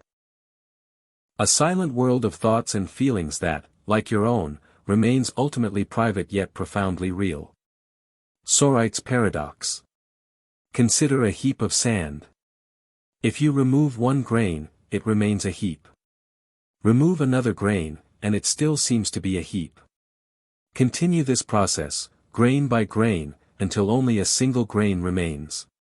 At what point does the heap cease to be a heap? This seemingly simple question exposes a profound logical puzzle known as the Sorites Paradox, derived from the Greek word soros, meaning heap. The paradox challenges our understanding of vague concepts and the boundaries of language, revealing deep issues in logic, philosophy, and everyday reasoning. The Sorites Paradox arises from the problem of vagueness, terms that lack clear boundaries or precise definitions. Words like heap, bald, tall, or rich do not have sharp cutoffs. Instead, they admit borderline cases where it is unclear whether the term applies. The paradox exploits this vagueness by applying a seemingly reasonable principle: if a collection of grains is a heap, then removing one grain should still leave a heap. Repeated application of this principle leads to the absurd conclusion that even a single grain of sand qualifies as a heap, contradicting our intuitive understanding. This paradox has been discussed since ancient times, with roots in the works of Eubulides of Miletus, a Greek philosopher who formulated several paradoxes of vagueness.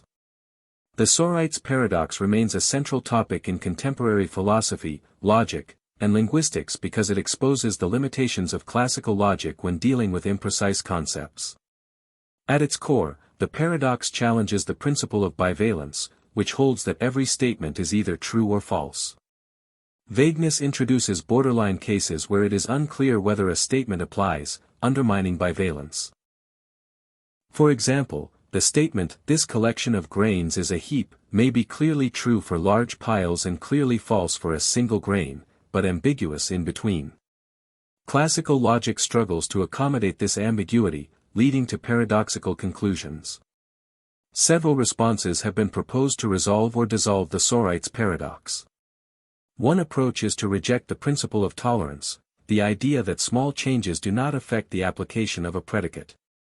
By denying tolerance, one accepts that removing a single grain can, in some cases, change a heap into a non-heap. While this avoids the paradox, it conflicts with our intuitive understanding that minor changes should not produce sudden category shifts.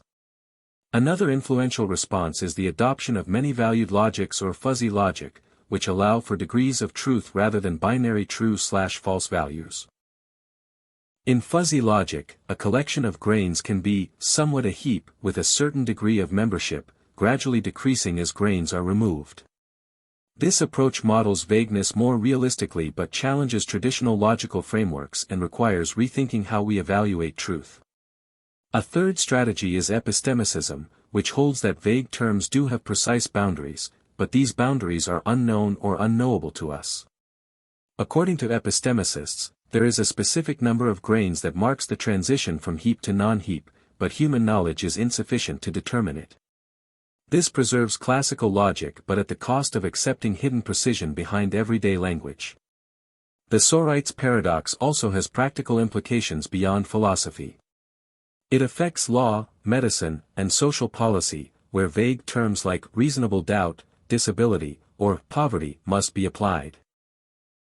The paradox warns us that relying on vague concepts without clear criteria can lead to inconsistent or unjust outcomes.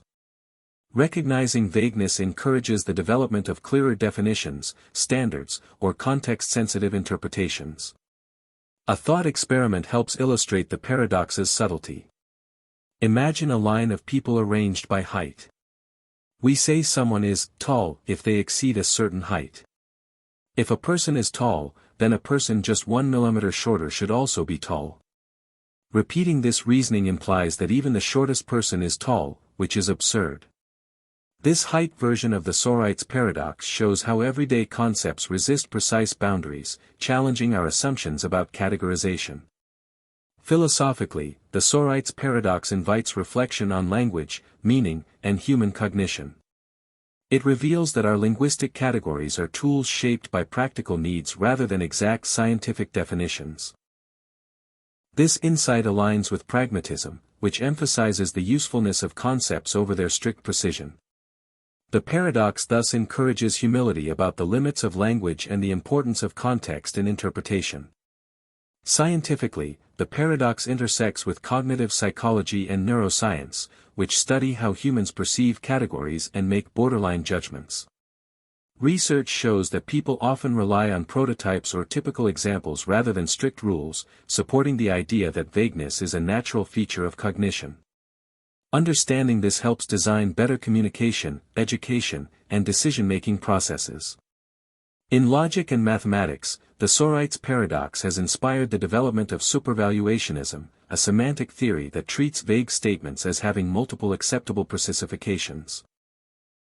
Under supervaluationism, a statement is true if it is true under all precisifications and false if false under all, allowing for truth-value gaps in borderline cases.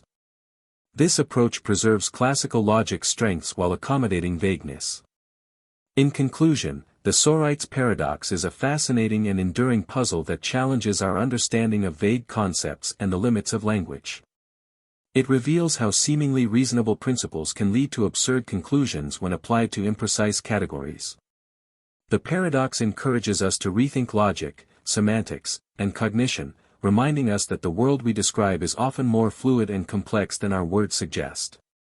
As you ponder this paradox before sleep, let it be a gentle meditation on the subtle boundaries that shape our understanding, a reflection on how meaning emerges not from sharp lines but from the gradual shades between. The Stockdale Paradox. It began in a prison camp.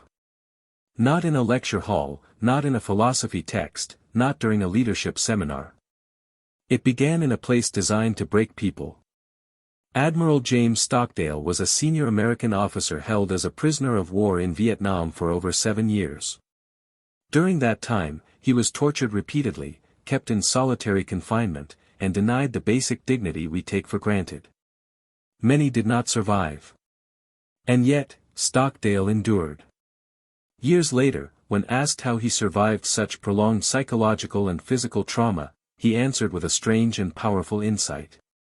One that became known as the Stockdale Paradox. He said, "You must never confuse faith that you will prevail in the end, which you can never afford to lose, with the discipline to confront the most brutal facts of your current reality, whatever they might be." At its heart, the Stockdale Paradox is a tension, unwavering hope on one hand, and brutal realism on the other. Not optimism. Not pessimism. A kind of dynamic psychological balance, where neither element is allowed to dominate and both must coexist.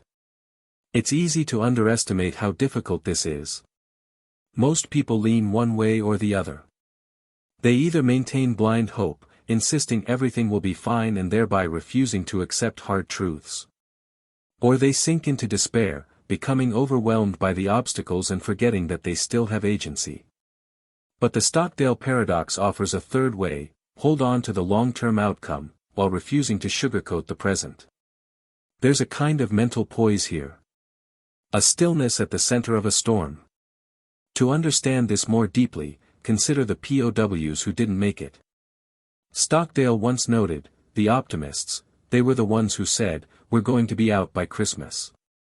And Christmas would come, and Christmas would go. Then they'd say, "We're going to be out by Easter." And Easter would come, and Easter would go. And then Thanksgiving, and then it would be Christmas again. And they died of a broken heart. Too much hope without realism, and expectations are repeatedly crushed. But realism without hope leads to emotional paralysis. The paradox lies in finding strength through clarity, not illusion. Now imagine applying this paradox to ordinary life. You're facing a prolonged illness.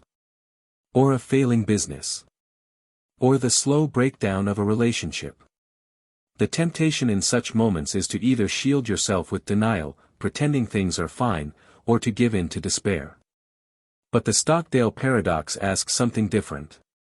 It asks you to square your shoulders and say, "This is going to be the hardest thing I've ever done. And I will make it through."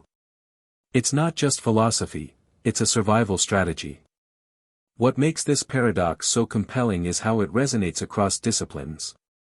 In psychology, it mirrors the concept of radical acceptance. Acknowledging reality fully, without resistance, while still working toward change. In leadership theory, it informs how resilient organizations operate, confronting bad data, ugly forecasts, or existential risks with full honesty, while still pursuing a vision of success. In Stoic philosophy, it's an echo of Epictetus: it's not what happens to you, but how you react to it that matters. And yet the Stockdale Paradox also reveals something deeper about the human mind, our need for narrative. Humans are storytelling creatures. We need to know where we are in the story. Is this the low point before the triumph? Or the prelude to collapse? Our sense of hope or fear often depends less on facts and more on how we interpret them. But the paradox teaches us to let go of the demand for immediate narrative satisfaction.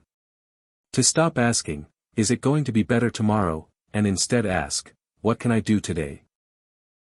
There's a kind of clarity that emerges when you abandon the need for constant reassurance. When you say, "This might last a long time. I don't know when or how it ends. But I will endure. And I will remain true to who I am." That's the power of the paradox. Interestingly, the Stockdale Paradox also reveals a weakness in how we often think about positive thinking. There's a popular idea that optimism is always good. That you must visualize success, banish doubt, stay upbeat. But what if optimism becomes a liability when it denies reality? The paradox suggests that blind optimism can become its own form of denial, a soft, comforting fog that eventually leads you into dangerous terrain. Sometimes, the kindest thing you can do for yourself is to look clearly at the challenge and still move forward. This is not about cynicism. It's about courage. To look suffering in the face and still not blink. To say, "Yes, it's terrible. And no, it's not over. But I will not give up." The paradox also applies not just to crisis, but to growth. Any long-term goal, whether it's building a career, learning a craft, recovering from failure, demands this dual awareness. You must believe in your future self while accepting that your present self may struggle, fail, or flounder. The dream of success must walk hand in hand with the daily grind of effort and failure. Even scientific progress mirrors this. Researchers often work for years on experiments that fail again and again. If they expected quick success, they'd give up. If they stopped believing a breakthrough was possible, they'd never begin. But if they hold both beliefs, that the truth matters, and that discovery takes time, they persist. They endure. What makes the Stockdale Paradox so unusual is its refusal to flatter you. It offers no shortcuts. It doesn't say, everything will be okay. It says, you may be in for the fight of your life. But you have what it takes. And maybe that's the most empowering message of all. So whether you're facing uncertainty, disappointment, or exhaustion, whether in work, in love, or in some quiet internal battle, remember this paradox. Don't deny the pain. Don't soften the truth. But don't surrender either. Hold on to both truths at once, this is the hardest thing. And you will prevail. Grand Hotel Paradox. The Grand Hotel Paradox, introduced by mathematician David Hilbert, is a thought experiment that illustrates the counterintuitive properties of infinity. Imagine a hotel with an infinite number of rooms, all occupied, each room numbered 1, 2, 3, and so on. At first, it seems impossible to accommodate any new guests because every room is taken. Yet, the hotel can still make room for newcomers. When a single new guest arrives, the hotel manager asks every current guest to move from room NNN to room N+1 N+1 N+1. This frees up room 1 for the new guest. Remarkably, even though the hotel was full, it created space without turning anyone away. This works because there is no last room in an infinite hotel. The paradox becomes even more striking when an infinite number of new guests arrive. The manager then asks each guest to move from room NNN to room 2N2N 2N, doubling their room number. This frees all the odd-numbered rooms, an infinite set of empty rooms, for the new arrivals. The hotel thus accommodates infinity within infinity. This paradox teaches us that infinity is fundamentally different from finite numbers. Unlike finite sets, adding elements to an infinite set doesn't make it bigger, it remains infinite. The paradox also distinguishes between potential infinity, an endless process, like counting, and actual infinity, a completed infinite set, like the hotel's rooms. Beyond mathematics, the paradox has implications in physics and philosophy, where infinity appears in theories about the universe, black holes, and time. It challenges our everyday intuition, showing that infinite sets defy normal rules of addition in space. The Grand Hotel Paradox profoundly changes your view of infinity by revealing that infinity is not just a very large number but a fundamentally different kind of quantity, one that defies everyday intuition about size, space, and addition. In real life, we think of a fully occupied hotel as having no room for new guests. Yet, the paradox shows that a hotel with infinitely many rooms, all occupied, can still accommodate additional guests, even infinitely many more, by simply rearranging who stays in which room.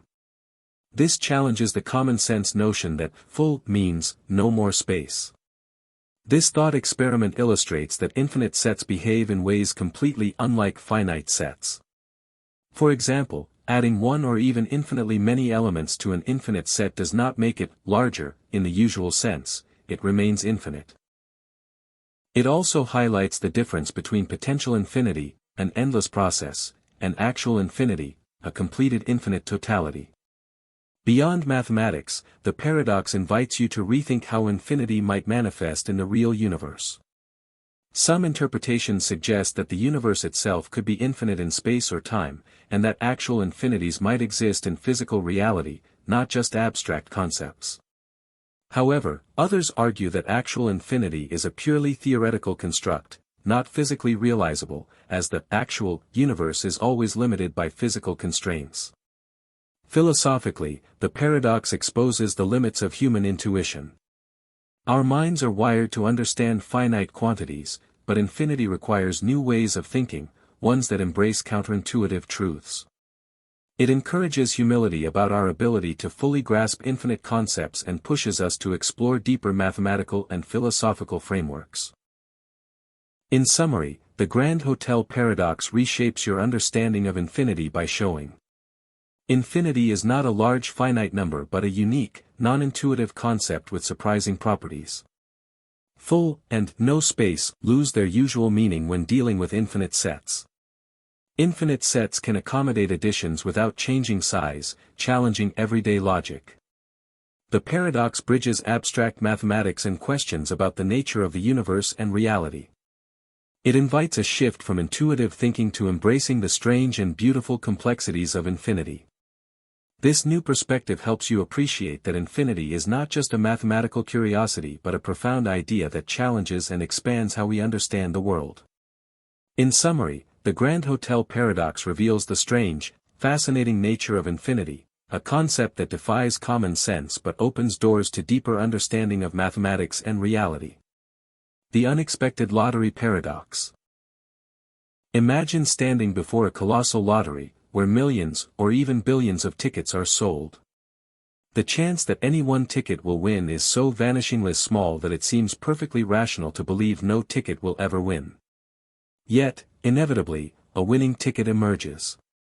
This tension between logical expectation and actual outcome lies at the heart of the Unexpected Lottery Paradox, a puzzle that nudges us to reconsider how we understand probability, belief, and reality. The paradox unfolds from a simple but striking contradiction.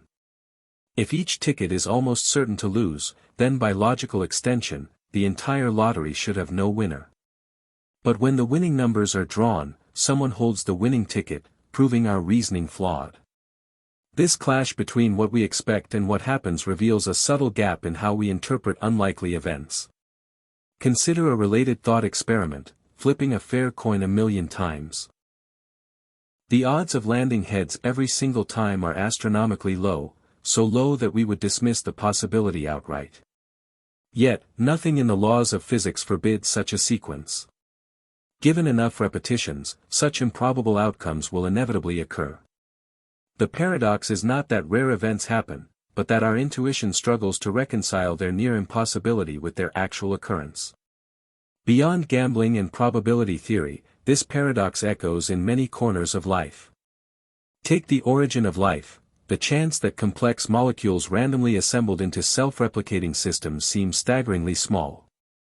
Yet, life exists. This challenges us to think differently about improbability, not as impossibility, but as inevitability given vast opportunities. In an immense universe, even the rarest events must happen somewhere, sometime. It's natural to dismiss highly unlikely risks despite their inevitability over time because of how our minds process probability and uncertainty. A blend of cognitive biases, emotional responses, and practical limitations. First, our intuition struggles with very small probabilities. The human brain evolved to handle everyday risks and immediate dangers, not abstract, tiny chances spread over long periods. When a risk seems almost impossible, it feels safe to ignore because it doesn't trigger the same urgency as more immediate threats. Second, cognitive biases play a role. The normalcy bias leads us to assume things will continue as they have, making us underestimate rare disasters. Similarly, the optimism bias causes us to believe bad things are less likely to happen to us personally, so we downplay unlikely risks even if they are statistically certain to occur eventually. Third, emotional distance reduces perceived urgency. Risks that are abstract, complex, or far in the future don't evoke strong feelings, so they fail to motivate precaution. We prioritize what feels immediate and tangible, often overlooking slow building or rare threats. Finally, practical considerations influence our response. Preparing for every highly improbable event is costly and often impractical. We balance resources and attention, focusing on risks that are both likely and impactful. This pragmatic approach, while sensible, means some inevitable but rare risks get sidelined. In essence, dismissing highly unlikely risks is a natural outcome of how our minds evolved and how we manage limited attention and resources. Recognizing this tendency can help us consciously adjust our thinking, balancing intuition with statistical reasoning, to better prepare for the improbable without becoming overwhelmed. The paradox also exposes a quirk in human reasoning. We tend to overestimate rare dangers like plane crashes while underestimating common risks such as heart disease.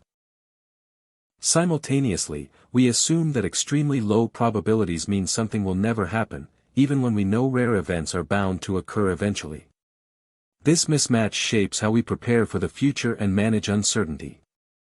Philosophically, the unexpected lottery paradox questions the foundations of inductive reasoning, the idea that past experience reliably predicts the future. Just because something is unlikely today does not guarantee it will remain so. The moment a winning ticket is drawn, the improbability becomes undeniable reality. How then do we live with this paradox? Some suggest embracing a worldview where the absurd and improbable are accepted as inevitable parts of existence. Others advocate practical caution, recognizing that while rare events happen, their unpredictability limits their usefulness in planning. Yet the tension lingers. If logic tells us a lottery winner should not expect to win, how do we explain the ticket in their hand? Ultimately, the unexpected lottery paradox invites us to reflect on the nature of chance and certainty. It whispers that what seems impossible today may be tomorrow's reality, urging humility in our judgments and openness to the vast tapestry of possibilities woven into the fabric of the universe. Predestination Paradox.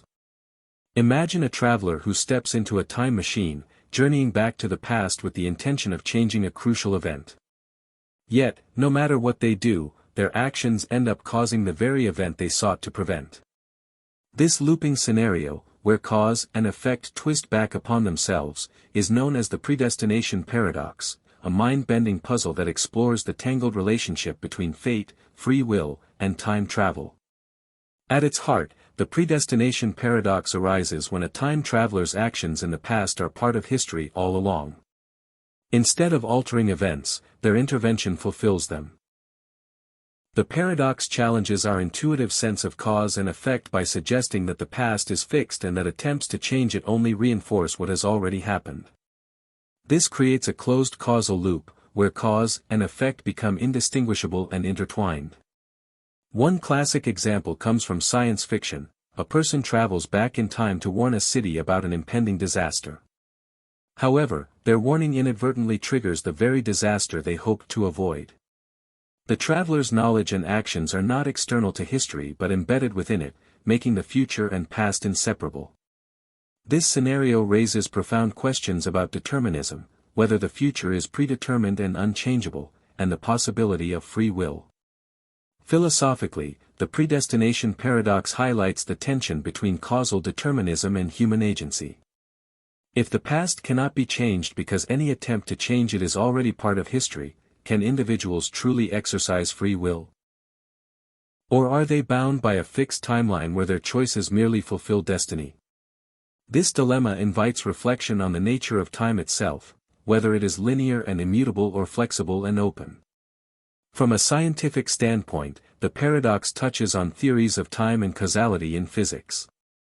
While classical physics views time as a steady flow from past to future, some interpretations of quantum mechanics and general relativity allow for more complex temporal structures, including closed time-like curves, paths through spacetime that loop back on themselves.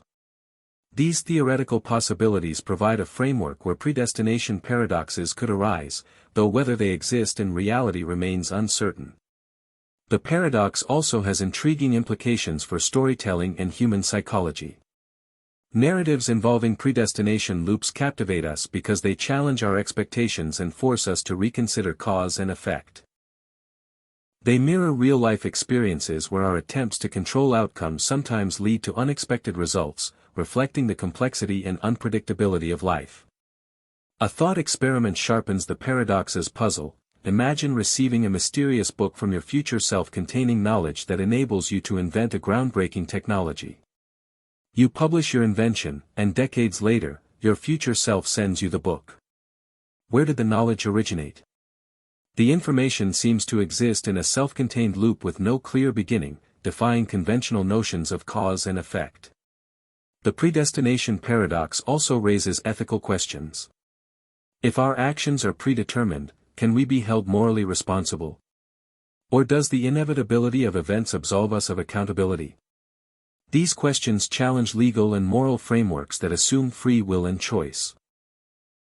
In conclusion, the predestination paradox offers a fascinating glimpse into the mysteries of time, causality, and human freedom.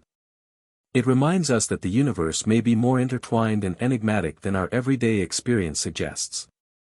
As you reflect on this paradox, consider it a gentle invitation to embrace uncertainty and marvel at the complex dance of cause and effect, a dance where beginnings and endings may be one and the same.